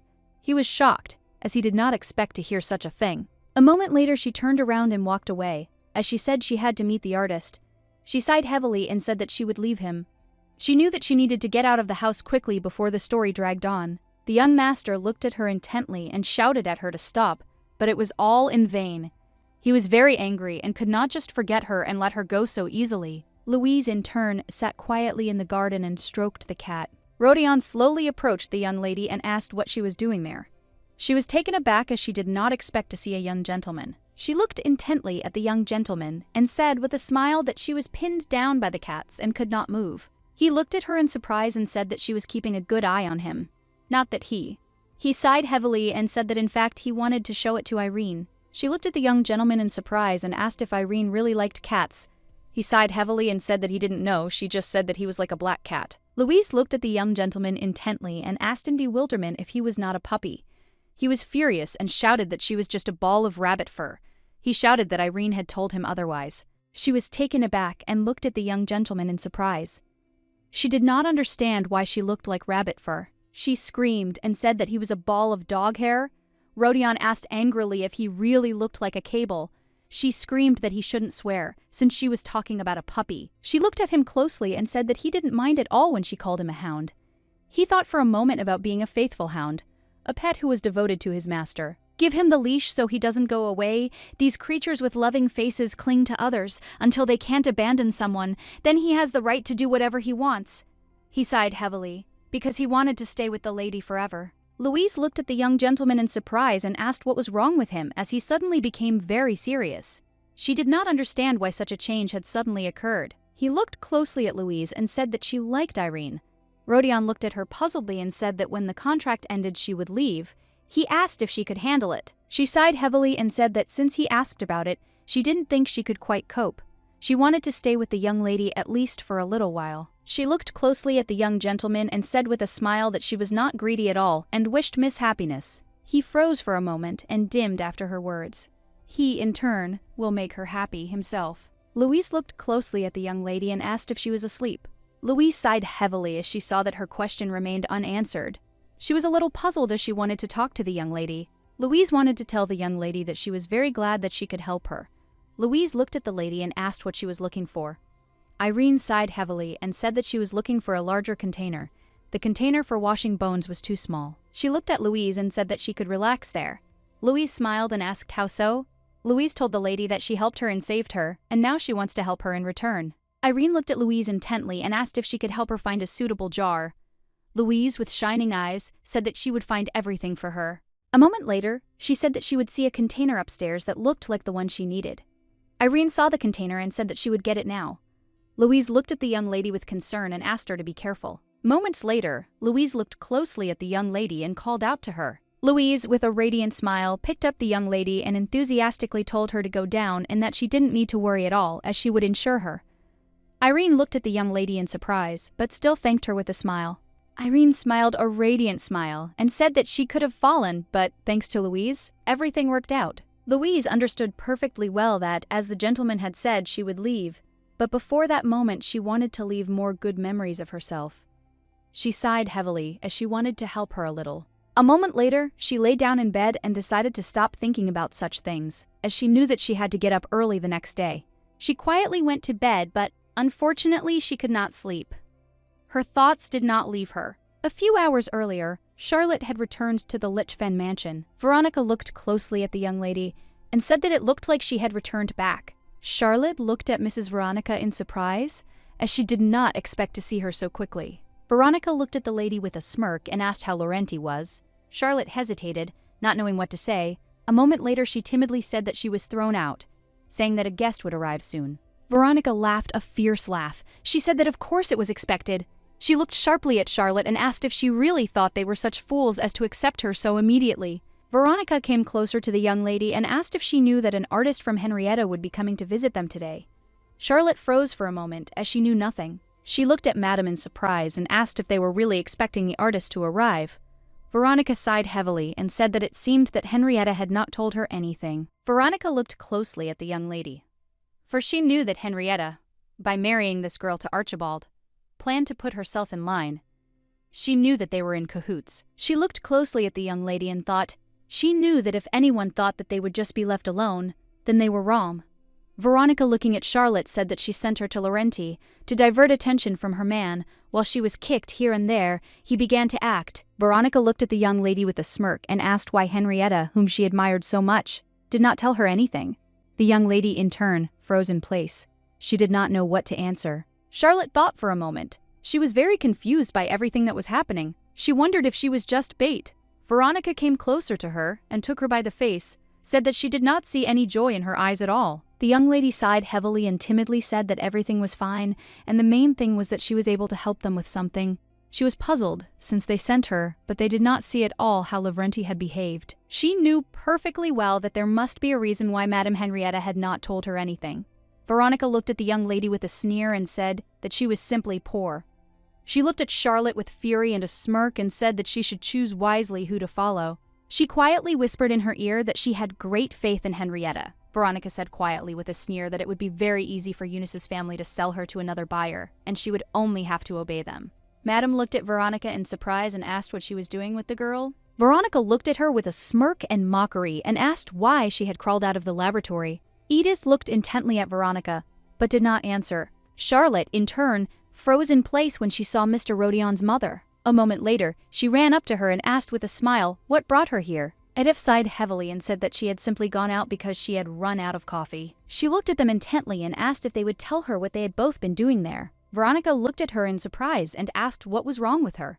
She asked if she really cared about anything other than research. She came closer to the young lady and said that, from what she heard, the lady had been to the Laurenti house.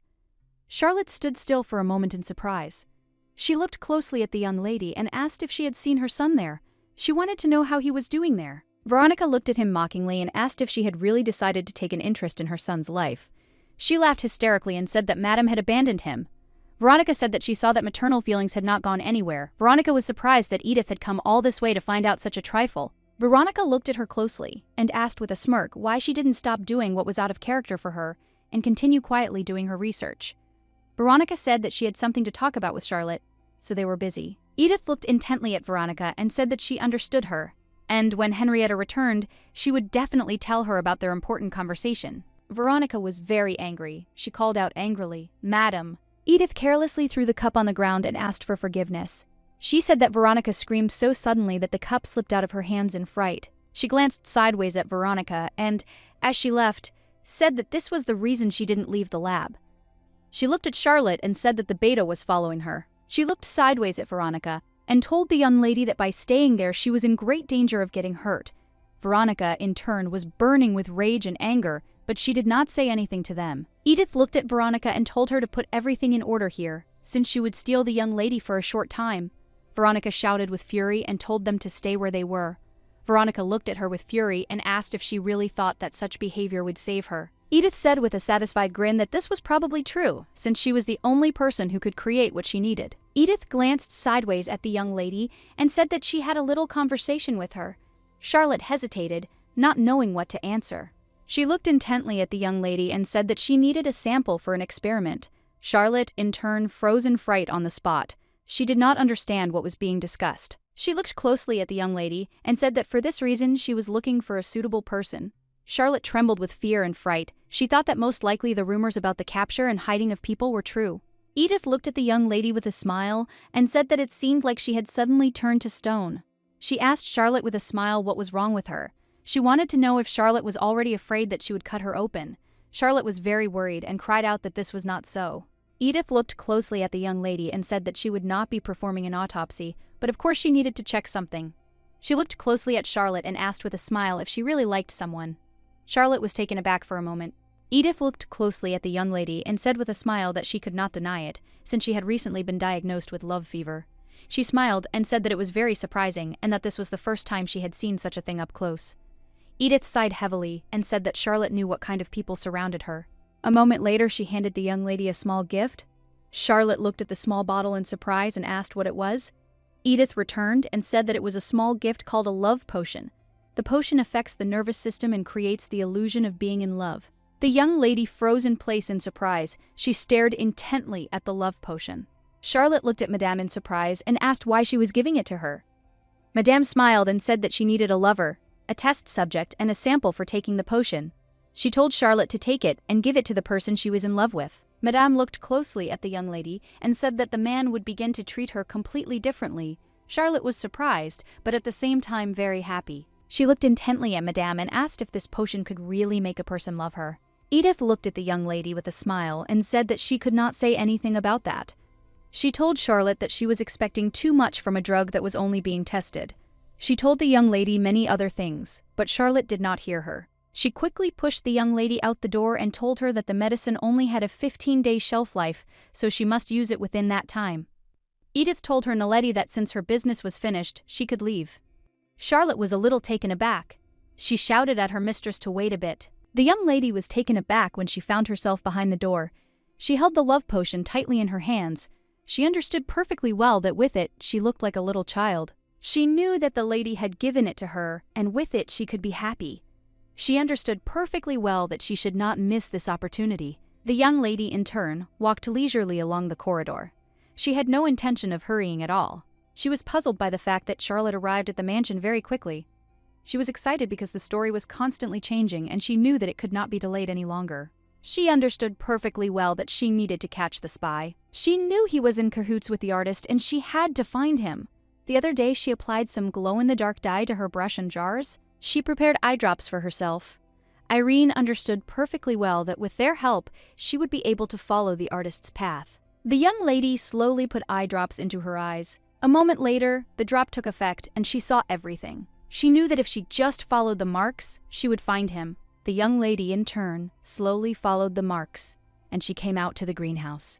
She was a little surprised and alarmed. A moment later, she froze in place, as she saw that there was someone in the greenhouse. She understood perfectly well that she could not miss him. She was puzzled and worried, because she understood perfectly well that if you let him go, he would never know that you were planning a spy. She quickly rushed to the greenhouse, knowing that today she had to reveal him. She wanted to erase the traces of the past. She quickly entered the greenhouse and clearly saw a young man in front of her. She grabbed his hand and shouted for him to stop. The young lady froze in surprise as she saw the young gentleman in front of her. The young lady looked at the young gentleman in surprise. She did not expect to see him in the greenhouse at all. She looked at him intently and asked what he was doing here. Otis was taken aback. He didn't know what to answer. He looked at her in surprise and said that it seemed like she didn't know it was him. He asked if she had confused him with someone else then. The young lady, in turn, was taken aback. She didn't know what to answer.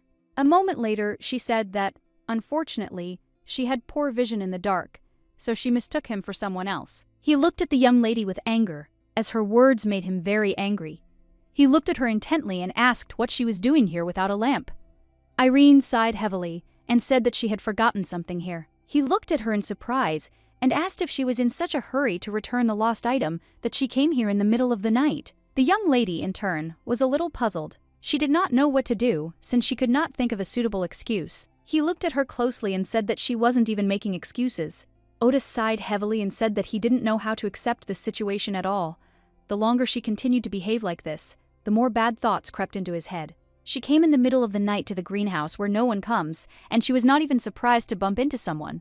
He looked at her closely, as he saw that her outfit looked as if she was in a great hurry. Otis came closer to her, as he wanted to know the reason why she was so stingy with words. He looked at her closely and asked if she was trying to arrange a secret meeting. He looked at her with fury and asked her to say that this was not so. The young lady in turn froze in place in surprise. She did not know what to answer. Otis was angry. He looked at her with fury. He did not understand at what moment her confused heart, yearning for her, was deceived. He always thought that he liked her as a person for him who grew up alone under the guise of luxury. Love was just an unnecessary feeling. Then denial became the only way to get rid of this loneliness. He lived his life believing that love was something unattainable. That's why, when he looked at her, his chest tightened, and when she smiled while talking to her brother, everything inside him turned upside down. He deceived himself out of anger at having his playmate taken away from him. He dated different people at Henrietta's request. Otis talked to the girls she recommended, but admiration and curiosity disappeared as soon as he looked into the multicolored eyes of all the people. In the end, they were mixed with contempt and desire. He stood quietly in the distance and watched all the guests. As always, a moment later he heard people talking. They were talking about the Rowans area and about Devil's Lake. He froze for a moment and thought. The first thing that came to his mind was the smile blossoming on her beautiful and indifferent face. The young lady had told him that someday she really wanted to visit the sea or a lake. This image clearly reminded him of Falcon's poetry. As if mocking his attempts to get away from her and Lavrenti, he looked at the young lady intently and said that if she told the truth, he would close his eyes to the matter. She looked at him intently and with a heavy sigh said that, to tell the truth, she was going to meet the footman. Otis froze in shock. She said that during the day they were both busy and worked far from each other, so only night was left. Otis sighed heavily, as he did not expect to hear such a thing. He looked intently at the young lady, and, taking her face tenderly, said that he did not seem to have told her that she was absolutely incapable of lying. She looked at the young gentleman intently and said that it was he who was forcing her to tell this clumsy lie. Irene sighed and said that he himself did not believe her. He looked at her sharply and asked if there was another reason why she acted as if she was expecting someone in the greenhouse in the middle of the night. She looked at him sharply and said that was definitely the case. She told him to be quiet because there was a suspicious person in the mansion. Otis froze in surprise, as she was acting completely differently now. She knew that the young master was a very unpredictable person. She knew that he was a spy who was nearby and could notice the pursuit. Irene understood perfectly well what she should do in such a case. She slowly took his hand and said that he should first move away with her. He looked at her in surprise and asked why they were hiding. Otis was a little surprised, since she said that there was someone suspicious in the mansion. She looked intently at the young gentleman and said that she had followed in his footsteps. He thought for a moment about the suspicious man she had just told him about. He wondered if this was the spy his brother had recently spoken about. He looked at the young lady with a smirk as he realized that it was all about him. She sighed heavily and said that if she had known that this would happen, she would really have gone on a secret date. He looked closely at the young lady, for she did not even suspect how relieved he felt when the name of Louise, who had captured her love, or her brother, did not escape her lips. He looked at her intently and, with lightning speed, hugged her and said that she could arrange a secret meeting with him. The young lady froze for a moment. He looked at her with a smile and said that she should tell him everything in detail. He wanted to know everything about the spy. Otis looked at the young lady and asked if she had kept silent because she was afraid that she would have difficulty catching him if things got serious. He looked at her closely and asked if it was because she didn't trust them. Irene sighed heavily and said that they knew who and where could overhear them, so she thought for some time to act carefully. She sighed heavily and said that since this was how it was, she couldn't hide it any longer. Irene looked at the young gentleman and said that she had observed his suspicious movements. She said that the spy was heading towards the greenhouse and then disappeared, and later she came across the young gentleman. She sighed heavily and said that she had not thought at all that she would discuss this with him. She slowly walked closer to him and asked in surprise if he really knew about everything. The young master said casually that all the brothers knew about the spy in their house, and for them it was not such surprising news. He said with a gentle smile that it was very funny that he had come to ask her to tell a story that she had not told them because of her mistrust. Irene looked at him in bewilderment. She sighed heavily and said that she should have told them about this earlier. She lit the candle slowly. Irene sighed heavily and said that this time he had to help her. She said that, unfortunately, she had missed the spy's tears, so she didn't know if she would have another chance to follow him. The gentleman looked at the young lady intently and said that they need to make him appear. She became excited, looked at him and asked how they could do it. He said with a grin that they could create a very tasty news item. He smiled and said that, for example, a scandal between him and her would be of great interest to a spy. The young lady, in turn, froze in place from surprise and embarrassment. She did not expect to hear anything like this at all. The young man was a little excited, and it seemed to him that this was very strange since he knew that what he was looking for was in the box. He was puzzled since he understood that if he lost it, then he would not forget it. The young man slowly approached him and asked what he was doing. He looked at the young man mockingly and said that now he understood what kind of rat was rummaging through the boxes at such a late hour. He looked at the young man with fury, as he realized that he was the artist's assistant. The young man told him that he had frightened him very much, told him that it was he himself who was wandering here in the middle of the night. He told him that he was also wandering and that he should not be blamed alone for this. He looked angrily at the artist's assistant and asked if they were really in the same situation. He shouted at him that he had worked hard here. For some time they continued to quarrel. The young man was furious as he realized that now even the little children were bullying him. He sighed heavily because he knew that if it weren't for the high salary, he wouldn't even think about setting foot in such an infuriating mansion. He sighed heavily because he knew that it was all because of that girl. He was puzzled that the maid was simply throwing herself at the young masters and climbing to the top. He sighed heavily, as if he had known that everything would be like this. He would have gone to Delton, where his brother lived, and worked there. The maid slowly approached him and said with a smile that she did not think to take him away. She smiled and said that she was leaving. She was not the only one who thought exactly that way. He was surprised because he did not expect to see Miriam so late in the evening. She asked with a smirk if he really thought that the whole mansion revolved around that child. She was puzzled that the senior gentleman had given her authority over the senior maid. She sighed heavily and said that it was unknown when she would begin to manage the mansion as she pleased. She looked closely at the young man and asked if he agreed with her opinion. The maid sighed heavily and said that she really wanted to return to those times when Madame Henrietta was in the mansion. When the man sighed heavily, he did not understand what the young master saw in her indifference. He said that she always had a face like a statue. The maid smiled and laughed. She said that he compared her perfectly. She looked closely at the young man and asked with a grin how they could remove this sculpture from the mansion. The young man looked closely at the maid, and with a sly grin said that it seemed she had plenty of courage since she wanted to kick Irene out of the mansion. She looked at him and asked with a smirk if they wouldn't be much more comfortable then. The young man stood behind the bushes and listened to their conversation. Irene looked at the young gentleman in surprise and asked if he really wanted to make a scandal. He looked at her with a sly smile and said that that was exactly it. He looked at her intently and said that in a few days he was going to the Marquise's birthday party. Irene thought about it, as she did not expect to hear anything like that. He looked at the young lady intently and said that if they went there together, then a situation would arise sufficient to create a scandal. She froze for a moment, as she knew that this was the main romantic episode between Luis and Otis. The episode was called The Beginning of the Lark's Banquet Hall. Even if we leave aside the fact that he chose her, she would not want to be where Luis should be in her place. He looked closely at the young lady and said that they would have to appear together more often. He said that this had happened before and that it would not be so easy to provoke the public. She slowly moved away from him and said that she would be better off going there with Luis. He looked at the young lady intently and asked if she would like to spend the night in his room then. She froze in shock as she did not understand what he was saying. Otis looked at her intently and said that a man and a woman leaving the same room early in the morning would be the best scandal to come up with? Otis smiled tenderly at her and said that he certainly didn't mind if she went beyond acting. The young lady, in turn, was a little angry. She knew that she should not be mistaken. She knew perfectly well that his smile was not intended for her. She knew that the poison was hers. He looked closely at the young lady and asked her what she thought about it. He touched her face tenderly and said that it was a very good plan. She knew that it was poison that she had already swallowed once. There was a time when she truly loved Otis, when they gave each other the warmth of hugs, trying to ease their loneliness. Then they believed that their time would never end. She was pretty exhausted after living several lives. She sighed heavily. She knew that this time the ending would be bad.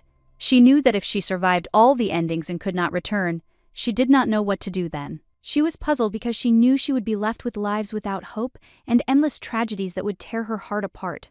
But what is even harder is the feeling of loneliness. In a moment of despair, Otis told her what she most wanted to hear. He looked at her intently and said that he needed her very much. Then he said that only she could comfort him. Even knowing that she would be tied hand and foot, even if this warmth was fleeting to come, she could not help but fall in love with him. Every time he spoke kind words to her, the anxiety blazing inside her subsided. He said with a gentle smile that she was the only one he had. She mistakenly believed that if they were together, she could endure an endless, repeating life. Louise knocked on the young gentleman's door and asked if they could talk. The young lady, in turn, was taken aback. She did not expect to see Louise. She asked his forgiveness for coming to him so late, as she wanted to see him. Irene was stunned to the spot. She asked where the gentleman was going. She called him, but it was all in vain. She froze in shock as she realized he had left her. Until this moment, she was blind and did not know something obvious. She didn't know that during the episode that was crucial for reaching the finale, the system excluded minor characters. The system excluded people like her. As soon as Louise came to the young master, she immediately disappeared. She was puzzled and thought that it would be better for her not to know this care, then she would not be so sad. She did not want to feel the loneliness that was overtaking her again. She knew that it was enough to give up the thoughts that she meant something in this world. She looked at the young master sadly, because she knew that now she would not love him. She sighed heavily and said that she thought it was wrong because his feelings for her were not sincere. He looked at the young lady intently, as he was saddened. He did not expect to hear such a thing from her. He slowly took her hand and said that he did not know that she still believed in love. Irene looked at the young gentleman intently. She was a little puzzled and did not understand why he had such a sad expression on his face. A moment later, she was taken aback, as she heard someone walking. Otis said that it was his brother's footsteps. The young lady froze in place in surprise. She did not expect to hear that Archibald would be walking around late in the evening. She did not know what he was doing here. She was very excited and did not know what to do in such a situation. She understood perfectly well that it would be very awkward if they met. She remembered how he asked her why she hadn't told him that there was a spy in the mansion. Then he asked her if she really didn't trust him that much. Irene, in turn, thought that she was lucky. Since then, she hadn't encountered Archibald. But now she was very worried that she might meet him, since the situation was not pleasant. Otis looked at the young lady intently and asked if she didn't want her older brother to know she was here.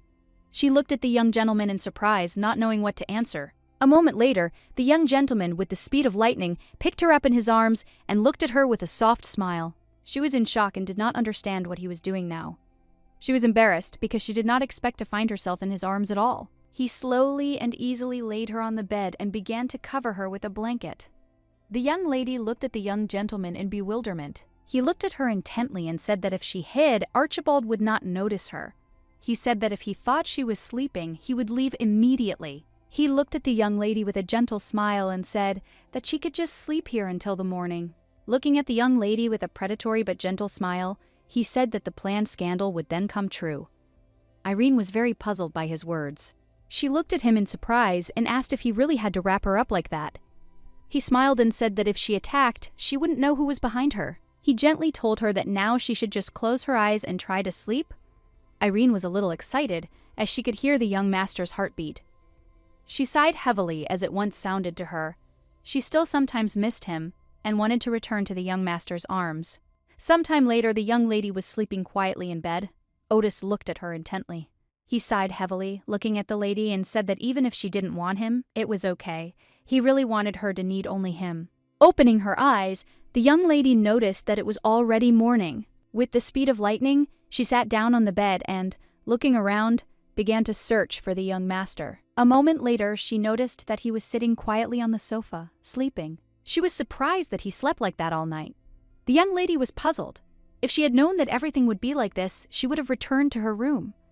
She slowly walked closer to him. She sighed heavily as she realized that she had inadvertently taken up the entire bed. She unconsciously reached out to the young master. He quickly opened his eyes and grabbed her hand. He asked with his warm smile if she was awake. The young lady in turn was taken aback, as she did not expect him to wake up like that. She asked him for forgiveness. She was taken aback and, looking at the master, said that she had not noticed how she had fallen asleep. He smiled and said that there was nothing to worry about, and by that time the other servants had just woken up. He looked at the young lady with a satisfied grin and said that now they could no longer avoid a scandal. She sighed heavily and said that everything happened as he said. She said that in that case she should leave the room. He grabbed her hand and asked her to wait a little. The young gentleman looked at the young lady with a smile and said that, unfortunately, no one looks neat after a night with a lover. She froze in surprise. He slowly tousled her hair. She looked closely at the young gentleman and asked if he could make one mark at the back. Irene looked at the young gentleman intently and said that this trace would be irrefutable evidence.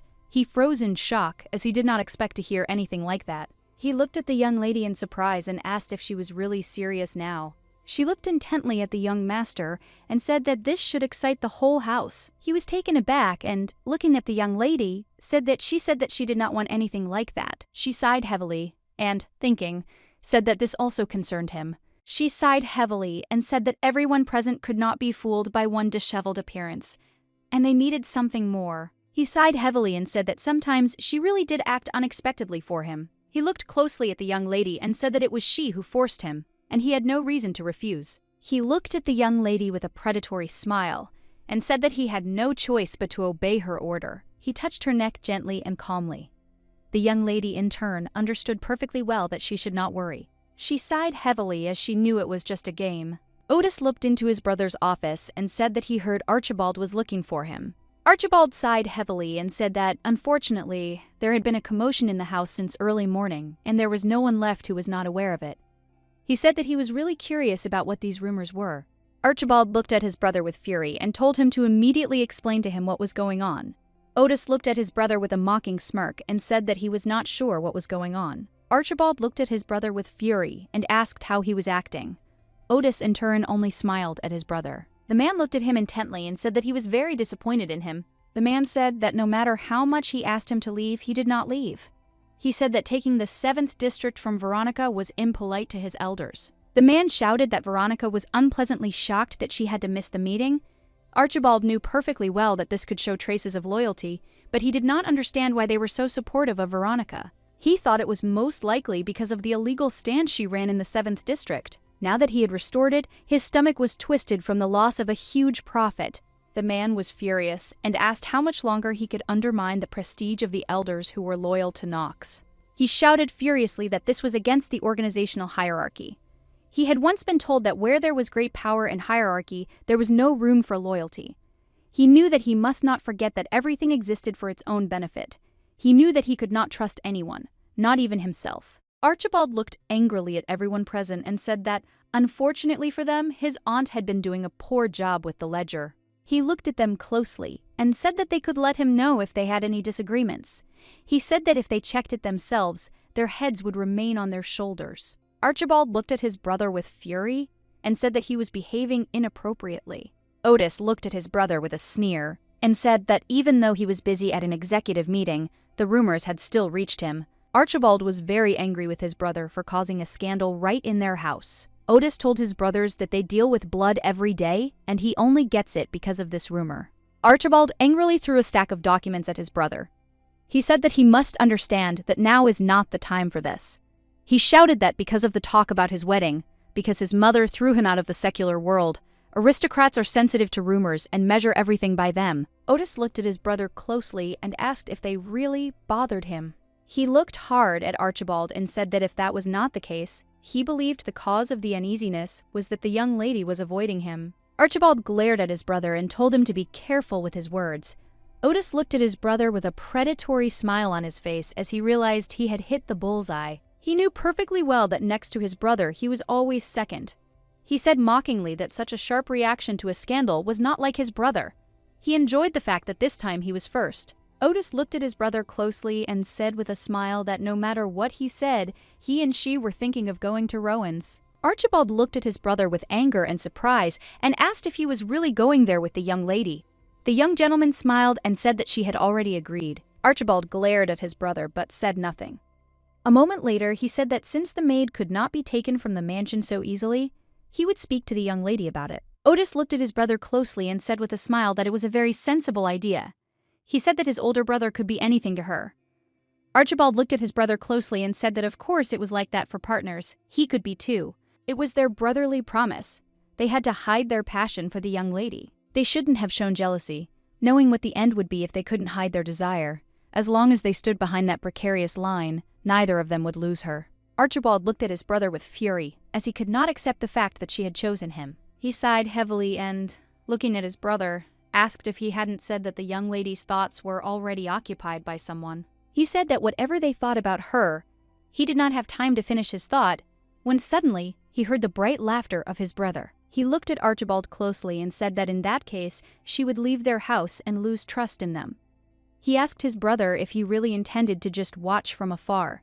Archibald grabbed his brother by the clothes in anger. He looked at his brother with anger in his eyes and told him not to provoke him by using the young lady in conversation. Otis looked at his brother sharply and said that he would do as he was told, and from that moment on, he would stop towing the line. He looked closely at his brother and said with a satisfied smile that he no longer wanted to hide his desire. Otis rode slowly in the carriage and thought about everything. He knew that his brother would not reproach him anymore. He knew perfectly well that although his brother had something on his mind, he would not show it. He was interested in what they would do together with the young lady in Rowan's. He really wanted to take a walk around the Blue Lake area with the young lady. He really wanted to read her a love poem on the lake shore. He knew that then they would have pleasant conversations and then she would change her mind about leaving the mansion. He knew that instead of the maid's uniform, she would wear the dress he had given her, and then she would shine brighter than anyone else at the ball. He knew that she would look at him with gratitude and warmth. Otis knew that she would smile only at him, her soft smile. He sighed heavily, because he knew perfectly well that this was just his delusion. He knew perfectly well that she would always be cold and distant. He sighed heavily, because he knew that he had answered his brother proudly, even though he had little idea what he was talking about. He was truly sorry. The maids whispered to each other as they were sure that something like this would happen someday. They said that the young lady had left the young master's room. They watched her closely, wondering what was really going on between them. The young lady in turn was puzzled. She knew that the mansion was huge, but rumors spread so quickly. She was very glad that she had put in eye drops in advance. She knew that if this went on, it would be much easier to find the spy. Everyone was puzzled. As a simple servant dared to create a scandal in the mansion, they said mockingly that such things did not happen under Madame Henrietta. A moment later, young Lydia noticed the light emanating from the servant. Irene looked closely at the maid Mariam, who had been working in the mansion for a very long time. Irene knew perfectly well that if the maid were a spy, she would have to move around to find out more detailed information. But they only saw her engaging in useless gossip. She understood perfectly well that the likelihood of the handmaid being a spy was very low. She knew that Eden's servant had left a glowing trail behind him, so it was no wonder that the artist's assistant had touched his tools. The news of her resignation had leaked out earlier, and she knew he simply wasn't the right fit for the job. She simply ruled him out as a suspect. She understood perfectly well who was left now. She knew that she could only pay attention to the footman Joseph. At first glance, it seemed like there was no connection. But Joseph has an older brother who, in the original story, was a member of the Deltona group. Right at the end, with Otis, he went over to his brother's side and betrayed Knox. She wondered what if he had been found with a luminous substance. She could only assume that he was a real spy. She knew that in that case she had to check the letters Louise had sent to Henrietta. She mentally apologized to Louise for doubting her. But even in the original story, Louise was unknowingly playing the role of a spy. A moment later, after a long search, she found the letter. She understood perfectly well that she should not miss such a chance. She looked closely at the letter, as she expected. The letter mentioned pink energy. The young lady was taken aback. She turned around and saw Louise. Louise was puzzled by something. She was shouting to the young lady that they were in trouble. Irene looked at the young maid with concern and asked what had happened. She looked closely at the young lady and said that Lady Charlotte had arrived at the mansion again. Young Lady Charlotte, betrothed to Archibald, she always captivated everyone with her beauty. In the game, she always appeared at an unspecified time, and unfortunately, she thereby created problems for all the servants. Irene knew perfectly well that this time Charlotte had simply fallen in love with Rodion and had begun to torment Louise. She knew that Charlotte's role was not so important. She knew that she had to quickly inform the young master about the spy. The young lady looked at Louise intently and asked where Mr. Otis was now. Louise looked at the lady in surprise, as she did not understand why she needed a second gentleman. Louise was taken aback and, looking at Irene, said that the young gentleman said something about some point and left. Irene realized that he was talking about the arena in the 7th district. She was puzzled that she was only one step late. She knew that all she had to do was send him a telegram. She looked at the young lady intently and said that she would deal with Lady Charlotte and that she could go. Louise sighed heavily and said that she understood everything. Irene knew very well that a lot of time had passed since the restoration of the 7th district, and now the young gentleman had an increased amount of work. She knew that, unfortunately, she could not ask for help now. She knew that she had to deal with Charlotte right now. Charlotte looked at the maid with contempt and mockery and asked if she really dared to show her face here. After making the guest wait for a long time, Irene froze in shock on the spot. She looked at the maid mockingly and asked if she was really going to disappoint her again. Irene bowed and apologized to the young lady. She asked Charlotte what business she had come to see them for today. Charlotte smiled and said that she had come to see her fiancé today. Irene looked intently at the young lady. She understood perfectly well that this was a complete lie and that she had probably come to see Rodion or was tormenting Louise again. She looked at Charlotte intently and, asking for forgiveness, said that the elder gentleman was busy with work until late today. Charlotte smiled and, looking at the maid, said that she could give her permission to have tea with someone else. She said with a satisfied smile that she had already received permission from the lady herself, Henrietta. Irene was a little puzzled. She knew that Otis was not in the mansion and only Rodion remained. She sighed heavily and said to Charlotte that if it suited her, she could invite the younger gentleman. The young lady's expression changed with lightning speed. She looked intently at the maid and asked if she would really drink tea with Rodion. Irene looked at the young lady intently and said that if she wished to die, she could convey the message of the day to the first gentleman. Charlotte was taken aback and said that there was no need to do that. She said that she would wait for him as long as it took. A moment later, a young gentleman came out to them and looked at them in surprise. He did not understand what kind of noise they were making.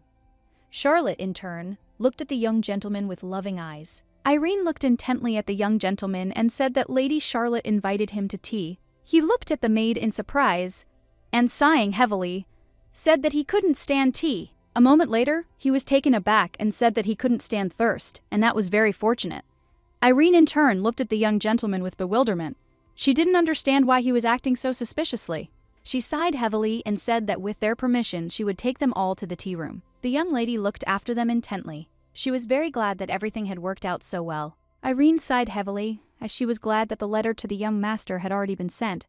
She knew that now she had to keep an eye on Joseph and find evidence of espionage. A moment later, she was taken aback as she heard some noise. She looked closely at the maids and asked excitedly where they heard such a thing. The maid was taken aback and said that they went to the tea room. She thought for a moment about what the maids had told her. She was very worried that something might have happened to the young master. She was excited, looked at Louise and asked what happened in the tea room. Louise in turn was excited, screamed and called her. Louise looked closely at the young lady and said excitedly that the young gentleman had lost consciousness. Irene froze in shock and immediately turned pale from the news. She was puzzled and wondered if the young master was unconscious now. She was puzzled because she understood that this was the same episode. She was taken aback for a moment. She was puzzled by the fact that the time did not match. Irene knew that there was nothing like that in the portrait covered in blood. Louise looked excitedly at the lady she had found and called her. Irene knew perfectly well that the ending was not yet imminent. She did not understand why everything was happening this way. She remembered how the young gentleman looked at her with a farewell smile and asked her to take his hand one last time. She remembered how he had thanked her with a smile for his small request. She looked closely at the young lady and said that she was fine and that it was important to quickly call a doctor and call the older gentleman. She glanced sideways, alarmed, at Louise and said that she would immediately see what was happening in the tea room. Entering the room, she froze in shock as she saw the entire mess that reigned in the room and Charlotte, who was looking tenderly at the young master. Irene looked at the young lady with fury and asked what she was going to do. She looked at her closely and wondered if she was really going to kiss someone who was unconscious. She looked closely at the young gentleman who was lying on the ground. He was very defenseless. Charlotte was in shock. She did not understand what had happened and why the maid had entered the room without even knocking. Irene looked at Charlotte with fury and asked what she had just said. She was very angry because Charlotte decided to harm the young master. She angrily asked Charlotte what she had just done to the master. Charlotte was taken aback and, looking at the maid, said that she was the one who wanted to ask about this. She, in turn, only secretly poured some love potion from the mistress into the cup. She was puzzled and did not understand why everything had suddenly turned out this way. She was taken aback and with a timid smile asked if the young gentleman had really done something wrong. Irene looked at the young lady with fury and said that she would forgive her rudeness because she was their guest, but now she had gone too far. She said with fury the young lady that she would regret ever setting foot on the threshold of their house. Charlotte, in turn, froze in shock on the spot. She did not expect to hear anything like that from the maid. She looked at the maid with fury and wondered if she was really threatening her now. Charlotte was on edge. She didn't understand how a simple maid could boldly say something like that to her. She swung her arm angrily, knowing she looked ridiculous in his eyes. In turn, Archibald came to them very quickly. He grabbed her hand in anger and asked what she was doing. Charlotte froze in fear. She looked timidly at the young master and said that she only wanted to teach the maid some manners. After her words, he angrily pushed the young lady away and she screamed because she did not expect anything like this. The young gentleman quickly approached the maid and asked if she was okay. Irene sighed and said that she was fine, but unfortunately, the young gentleman was not feeling well. The young lady, alas, was in shock in her turn. She did not understand what was happening. She remembered the words about the maid, Irene. The young lady said that she would regret that she had given in on the threshold of their house. She looked closely at Louise and told her to prepare the bed for the young master. Louise sighed heavily and quickly said that she would do everything. Charlotte looked closely at the maid as she knew it was she who ran the cruel house. Joseph was a little puzzled because he felt like someone was watching him. But now he was really afraid for himself. He was a little puzzled and wondered how he could get out of the estate quietly. A moment later, he realized that he could use the artist's carriage when he returned to Lichfen. He knew that he would first frighten him at dawn, leave unnoticed and hide. He understood perfectly well that until then he could not die. Archibald looked closely at the butler and said that he had returned on time. The young man said that he had carried a letter from Mr. Otis. Archibald slowly brought the letter from his brother. He sighed heavily and said that Lichfen's woman, unfortunately, will never get tired of it. He was puzzled, since they even bribed the Furman. The young man looked at the gentleman in surprise and asked if he was really talking about Joseph Furman. He was surprised because he knew that the young man had been working for them for a long time. Archibald sighed heavily and said that everything was exactly like that, but he was going to run away with the artist that morning. The butler was surprised that the master already knew about it. Archibald sighed heavily and said that the young man had long been suspected. He said that the artist's assistant had a good sense. He caught Joseph blackmailing and complained. The young master looked at the young man and said that he would leave it to his discretion. Archibald looked at the young man with a grin and said that his aunt had left something in the mansion. He smiled and said that they should return it to her. Some time later, at Lichfen's mansion, Mrs. Veronica was informed that she had received a letter and a gift from Lavrenti. Veronica looked at her service in surprise. She didn't expect to receive a gift. She looked closely at the small box and said that it looked like there was some kind of outfit in there. She sighed heavily and said with a smile that it looked like Archibald had matured late, but she was still glad that he had sent the gift. She was very surprised and at the same time unspeakably happy that he sent a beautiful outfit to his aunt. She slowly opened the box with the gift. After opening the box, she was horrified and quickly recoiled from it. She did not expect to see anything like this. A moment later, she realized that she was now seeing the head of a footman in front of her.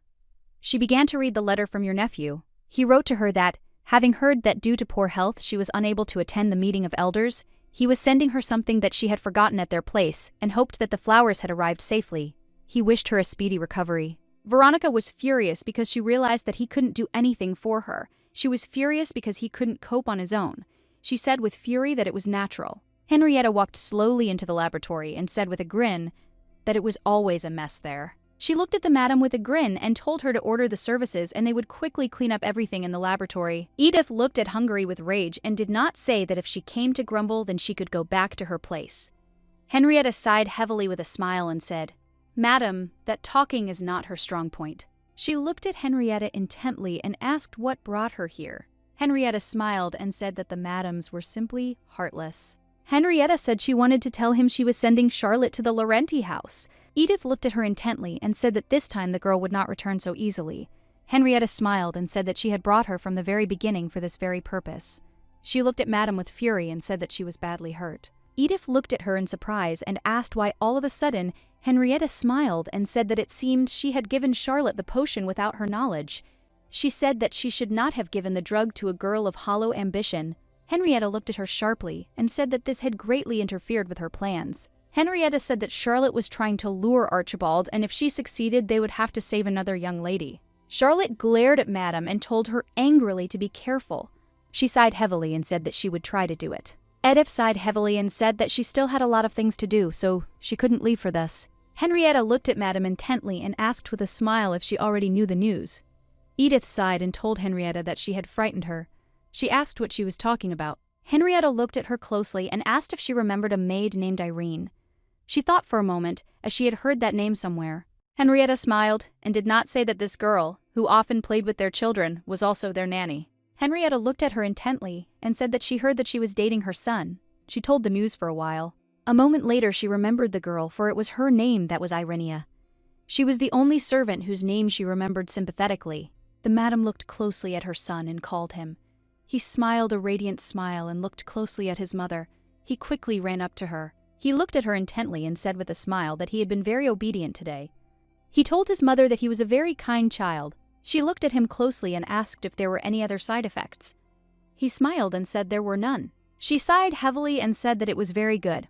A moment later, she handed him the medicine and said that it was time to take it. The young master sighed heavily and looked closely at the medicine. A moment later, he looked at his mother with a beaming smile and said that he really liked the color purple. A moment later, he timidly asked if he could go out for a walk once he had taken all his pills. She looked at him intently, and as she left, she said that he would be able to do it. She said that if the experiment was successful, he would be able to go out, so he should be patient. The young man was very happy to hear this. He looked intently at his mother, who was slowly walking away from him, and said with a smile that he would do everything. Some time later, Madame was in her laboratory conducting experiments. She sighed heavily as she knew that everything would go well. She was very confused and tired. She no longer knew how much time she had spent in the laboratory. For this reason, it seemed to her that she had forgotten something very important. She looked at the bottle of pills in surprise. She didn't understand where the bottle of pills that she had put away because of the side effects came from. A moment later, she realized that she had made a big mistake. Edith was very excited and puzzled as she realized that the drugs had been switched. She ran to her son with lightning speed. She knew that she could not be late for him. She knew that he was probably not out of control yet. She knew that Elios's spellcasters easily mastered his power but lost their composure and their personality. So as Rodion grew older, she made increasingly stronger preparations in order to concentrate him. But, unfortunately, she couldn't do this. She understood that now her son was like a time bomb. She broke into my room and noticed that the maid was hugging her son tightly. The young lady quietly hugged the young gentleman. She whispered to him that everything would be fine. Madame froze in shock at the door. She did not understand what had happened and how she had managed to calm him down. She understood perfectly well that it was impossible to simply calm Elios's anger. She was in shock, because the maid's mind and everything worked out. She froze in surprise on the spot because she was very curious about it. She looked closely at the young maid, as she understood that the girl was calm and reasonable beyond her years. Edith understood that the maid was not at all like any adult. It seemed to her that the young lady had found out everything from the very beginning. She looked closely at the maid and asked how she managed it. Irene looked at Madame in surprise and asked what exactly she managed to do. Edith told the young lady that she would like to know how she managed to put her son to bed. Irene sighed heavily and said that it was easier than it seemed and that she just needed to exchange the young gentleman. Madame, in turn, was surprised and did not understand how the young lady found out about this. Irene said that when the master throws things around, she stops him. Madame looked at the young maid in surprise and asked if he was really starting to obey her. The young lady in turn said that he obeys her perfectly. Madame asked the girl what her name was. A moment later, the young lady introduced herself. Madame, in turn, thought for a moment. Moments later, the madam looked closely at the young lady and said that from this day on, she was responsible for her son. She knew that she needed to keep a little more eye on her son. Irene and Archibald were in the young master's room. The young lady looked at the young master intently. She was very puzzled and didn't know why he hadn't woken up yet. Archibald sighed heavily and said that this was the first time he had encountered such a poison. He did not know whether the poison threatened his brother's life. He was puzzled, since the composition of the drug was still unknown. The doctor looked closely at the gentleman and said that, unfortunately, he was not able to make an antidote. He believed that Madam Edith could do something. The young lady, in turn, sighed and became sad. She knew that it could not be poison because the lady took great care of and valued her son. Archibald looked closely at the young lady and said that she should go and rest before she became ill. He said that she herself had recently recovered from an illness. The young lady sighed heavily but did not answer. She knew that the young master was not dying, but if he lost control of himself, trouble would be inevitable. She knew that if she did not calm him down in time, everything would end. She was very puzzled and scared. Irene understood that her repetitive life would return to her. She did not want to return to those long hours that she had to endure alone. She was puzzled because she knew that no matter how she fought for the future, it was out of her reach. She was puzzled and did not want to start all over again. Panic gripped the young lady. Archibald looked at her with concern and called out. He saw that she was losing control of herself. Irene was in shock. She couldn't breathe. She was losing herself in the depths of the pool of her thoughts and experiences. The young gentleman quickly grabbed her hand and pulled her towards him, kissing her. The young lady froze in shock on the spot. She did not expect anything like this, but still she obeyed him, and it became easier for her to breathe, and memories of that day surfaced in her mind. She wondered if it was just an accident. Irene, in turn, looked intently at the young gentleman. Archibald slowly turned on some beautiful music. He was informed that a guest had come to see him. He looked at the maid in surprise and asked if he had seen her before. She sighed heavily and said that she had recently started working here. A moment later, he said that he now understood where she was so familiar to him from, and he also asked her name. The young lady slowly introduced herself. A moment later, he greeted her with a smile and called her name. She froze in surprise. Because she knew that he was kind, the master called the services by a short name. She stood in front of the young master. She felt like a mistress. He smiled at her with a radiant smile and said that there were still unfamiliar faces here. She looked at him in surprise, still not understanding what he was talking about.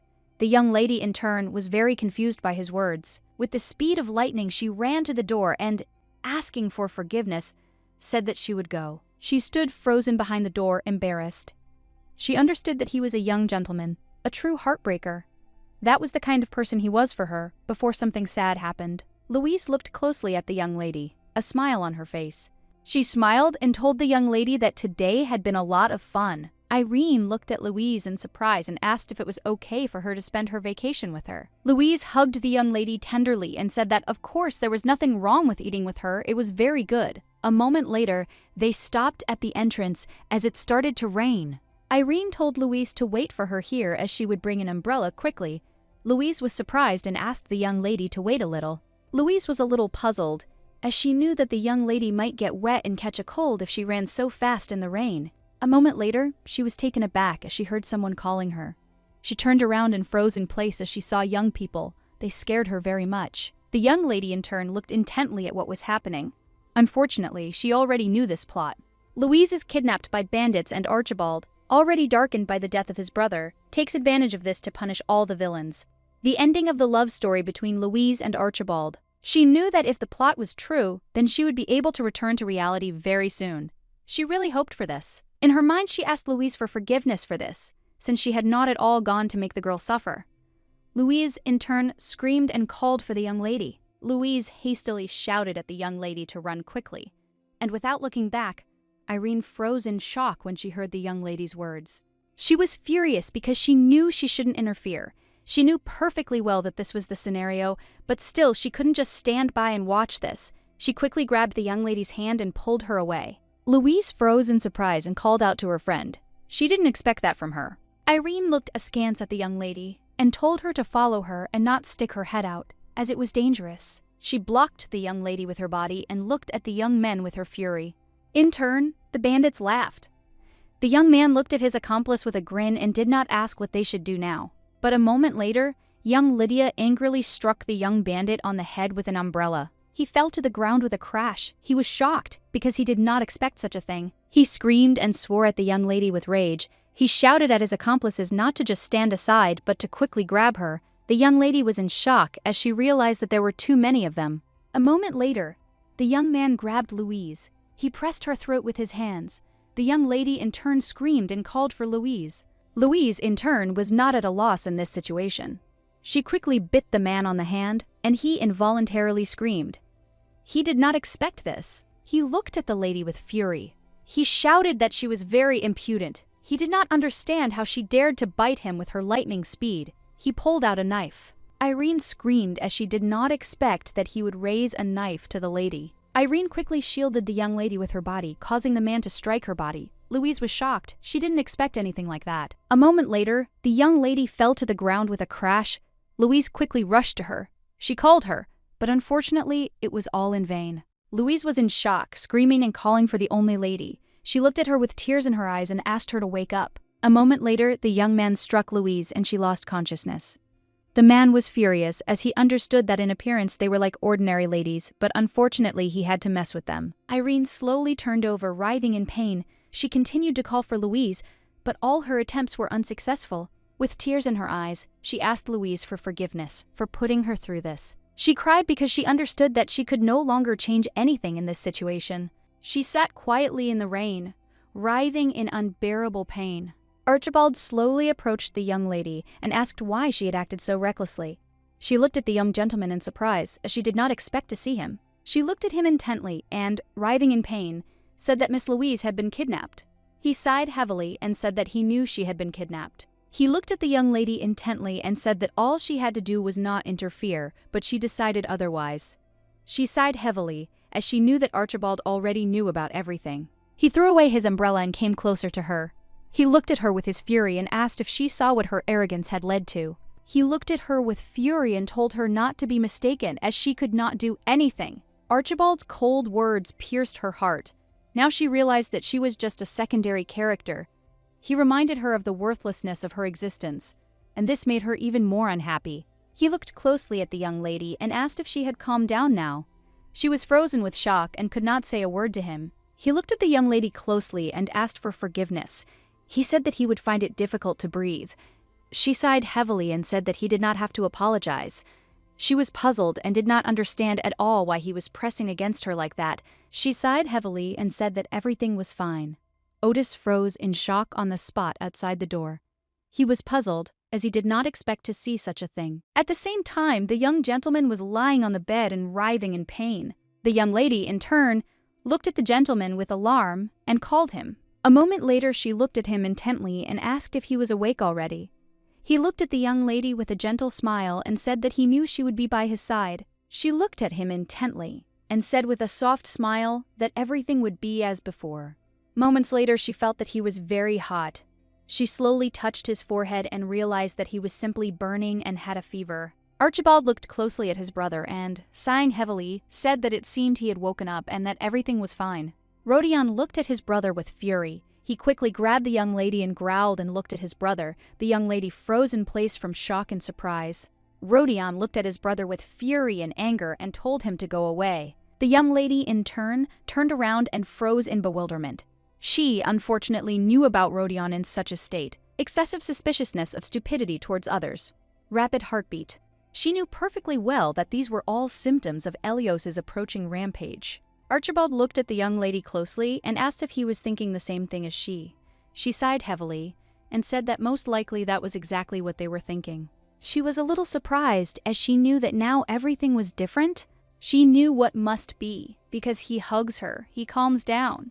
A moment later, the young lady said that the danger was over, but she knew that he did not want to let her go. She sighed heavily and said that he was still kind to her.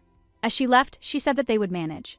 Archibald looked at his brother closely and, sighing heavily, I said that he wasn't sure about that. Archie Bai said that if his brother gets overexcited, they will give him sleeping pills.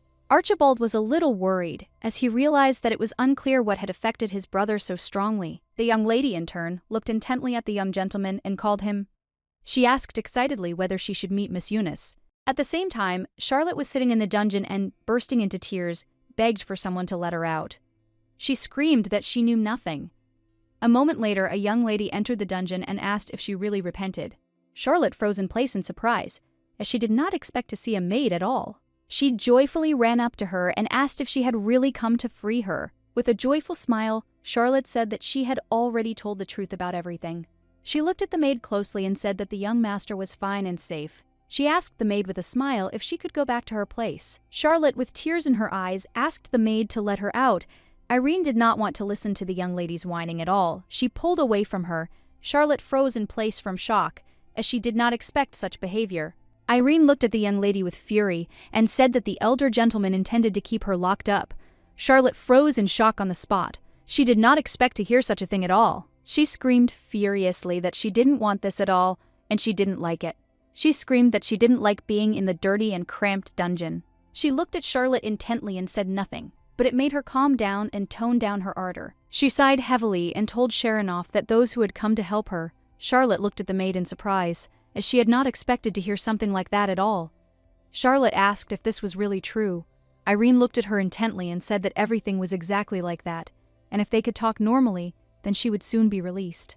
Looking at Charlotte, she said she would like to discuss her love potion. Charlotte looked at the maid with worry and did not say that she had already told everything, and she did not even know that there was poison there. Charlotte sighed heavily and remembered the conversation with Madame. She said that Madame told her that it was a love potion and it caused an illusion. She looked closely at the maid and said that the love product destroys nerve cells and artificially awakens sympathy. She said that with the help of the love potion, she wanted to arouse the young master's sympathy for the family. Irene, in turn, understood perfectly well that Madame valued rationality and efficiency. She wondered why she would create such a frivolous potion. She thought for a moment about the love and research she had spoken of. As far as she remembered, there had been something about it in her lab. The young lady, in turn, was a little puzzled, since she did not know what Madame had in mind. She felt uneasy somehow, and she wanted to check everything herself. As Irene was leaving, she told Charlotte that she had helped her a lot, and that it was time for her to leave. Charlotte looked at the maid with worry and asked if she was really leaving so easily. Charlotte shouted at the maid to wait. She looked at the maid intently and said that she had not told her everything, but it was simply too strange. She said that when she added the potion to the tea, the master acted suspiciously. She said that he looked at her with a satisfied grin. Charlotte said that he then asked her if she had really put something in his tea, and she froze in surprise as she had not expected to hear such a question, but in turn he said with a grin that there was nothing wrong with that, and took the cup of tea. She looked closely at the maid and said that now she knew everything. Irene froze in shock as she realized that the young master had deliberately taken the poison. A few years ago, there was a commotion at the Laurenti mansion. The young lady was surprised, turned around and looked closely at all the commotion. She was puzzled and did not understand what was going on. Madame shouted that she did not refuse to leave, but she never allowed anyone to enter her laboratory. The maid looked at Madame in confusion and said that it would be hard for her to carry everything alone. Ifil said that she remembered most of the research data, so she was not going to take everything. She shouted at everyone present to leave her lab alone. She looked at them with her fury and did not say that since they could expel them to Lichven, they should deal with this. She looked at Archibald sharply and asked if it was true, but he looked at her with a gentle smile and said nothing. He looked at her intently and said with a smile that they had a long way to go, but it was all necessary for their good. He smiled and said that if she needed anything else before he would help her. She sighed heavily and said that he could forget about it, since she would be helped. She looked at the young lady intently and did not say that one maid would be enough for her. Irene, in turn, slowly walked with Madame into her laboratory. She was very surprised and at the same time excited, since she had entered the laboratory, Madame, before she had never been able to do anything like this, since entry there was strictly prohibited to everyone. Madame said that she would go to another corner, and she should clean up here. The young lady bowed and told Madame that she would do everything. She was very glad that she had such a chance. She wanted to get to know better all the research of the lady. She knew perfectly well that the lady did not know that she could read. She was glad because this was her chance. She hoped that she could find something very important in this unknown place. She looked through all the materials and was very surprised, since most of them concerned Elios. She froze in surprise for a moment, since she read about the research on luminous substances in eye drops. Moments later, she looked closely at the document, as she found what she was looking for. Irene found a report on the study of the connection between love and fate. She was surprised and did not understand why Madame wanted to study this. She wondered if this had anything to do with Elios. The young lady wondered if Madame was the one who followed the connection between the game's sympathy and the ending. She wondered if Madame, like her, had come into this world from another world. She sighed heavily because she knew that this simply could not be true. She understood perfectly well that otherwise the system would have known about this and simply would not have allowed it to happen. She was puzzled and did not know herself. how their pores Madam studied such things and why she did it. Irene. It was very interesting how she came up with the idea of the connection between love and fate, but she, in turn, understood perfectly well that these documents could contain something that would help her return to her world. The madam looked at the maid in surprise and asked her what she was doing. The young lady was taken aback, as she had not heard the madam approaching. Edith looked at the young lady with a smirk and said that she ordered her to clean up and not to read the notebook. She looked at the young lady closely and asked if that was not the case. She looked at the maid intently and did not tell her to tell immediately. She smiled and asked what the secret of reading it and following was. She asked if it did not excite her consciousness. The young lady was taken aback and apologized for looking at a simple book without knowing what category to put it in. She sighed heavily and said that she didn't even want to read it secretly. Madam looked closely at the maid and said that there was nothing wrong with that, since it was encrypted anyway. And Irene simply wouldn't be able to read it. She smiled and said that this material is about the connection between love and destiny. The young lady looked at Madam in surprise and asked what she was talking about. Madam smiled and said that it was indeed unusual, but she believed in destiny. Irene, in turn, understood perfectly well that it was fate that reigned here. She looked intently at Madam and said that this was a very interesting and entertaining topic. The madam looked at the maid with a smile and said that she was very pleased to meet someone who thought so. She said that everyone was looking at her. It was strange when she spoke about such things, because it was funny to look at an explorer who believed in fate. She looked at the young lady intently and asked if anyone had ever thought about how their destiny depended on attachment. She shouted that it was very interesting. She looked intently at the young maid and shouted that perhaps the research would change the future and help the Pritis guess the end prepared for them. She shouted that she would immediately and definitely find out about it. Then an interesting thought occurred to her. Irene thought that there was a hidden setting for Madame. She understood that if Madame realized that this world was simply false, fate would stop her exploration. That's what she thought then. But now completely different thoughts were spinning in her head. She remembered the madam I hoped her research would change the future. She looked intently at Charlotte, to whom I told her that the product destroyed nerve cells and created the illusion of sympathy. She was shocked, because she now understood that it was she who had fallen into the trap of history and not Edith. She was furious with herself because she understood that she was wrong.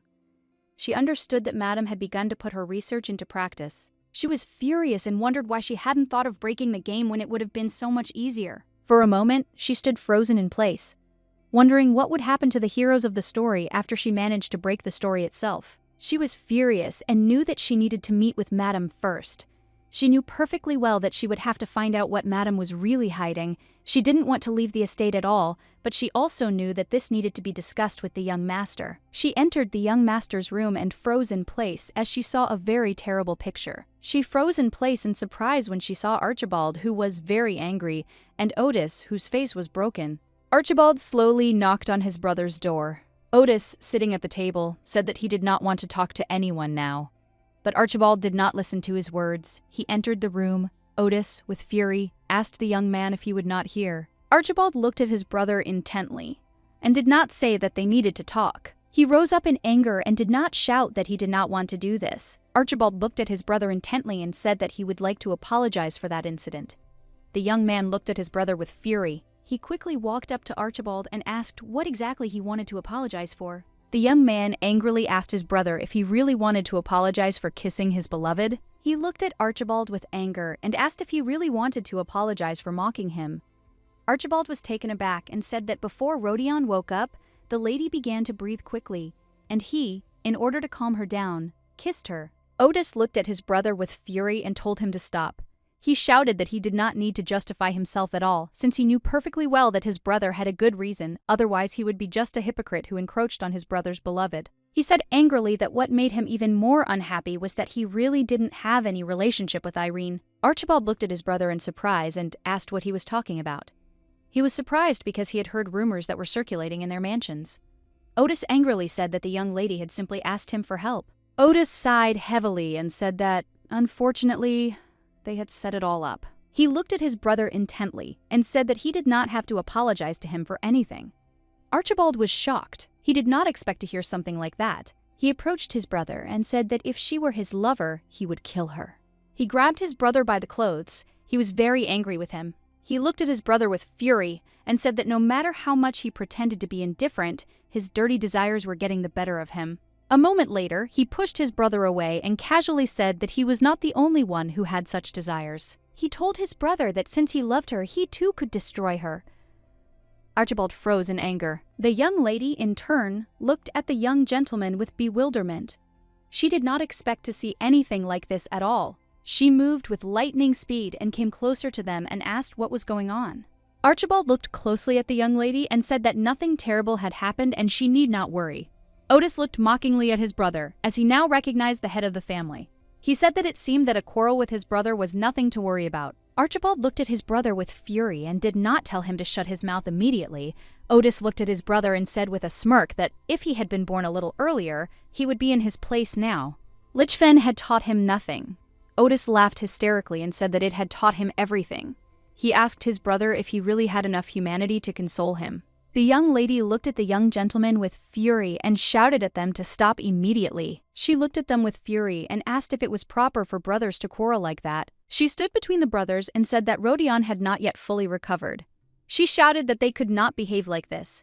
She looked intently at Archibald and asked if he knew how many unresolved cases there were in the mansion. She told the gentleman that people of his status should be ashamed of resorting to violence. Otis looked at the young lady with a satisfied smile. He was very glad that she stood up for him. Archibald looked at the young lady closely. He realized that he had made a mistake. Taking all his rage under control, he asked for forgiveness. He said that it seemed that she would take care of his brother's treatment. Sometime later he left them. The young master was furious, as he realized that today he did not think about the consequences. He was puzzled, for in everything connected with the young lady, he found it difficult to maintain his composure. When she stood in front of him, he just wanted to tear his brother, who was standing behind her, to shreds. He could clearly remember his arrogant grin now. Archibald sighed heavily. He had not expected to be able to hit so low. The young lady slowly approached the young gentleman and, asking for forgiveness, said that she had called him, but he had not answered. He looked at her in surprise, as he did not understand why she had come to him. Irene looked intently at the young gentleman and did not say that she urgently needed to discuss something with him. She looked at him intently and said that it was very important and could not be postponed. He looked at her in surprise and said that they could go to his room.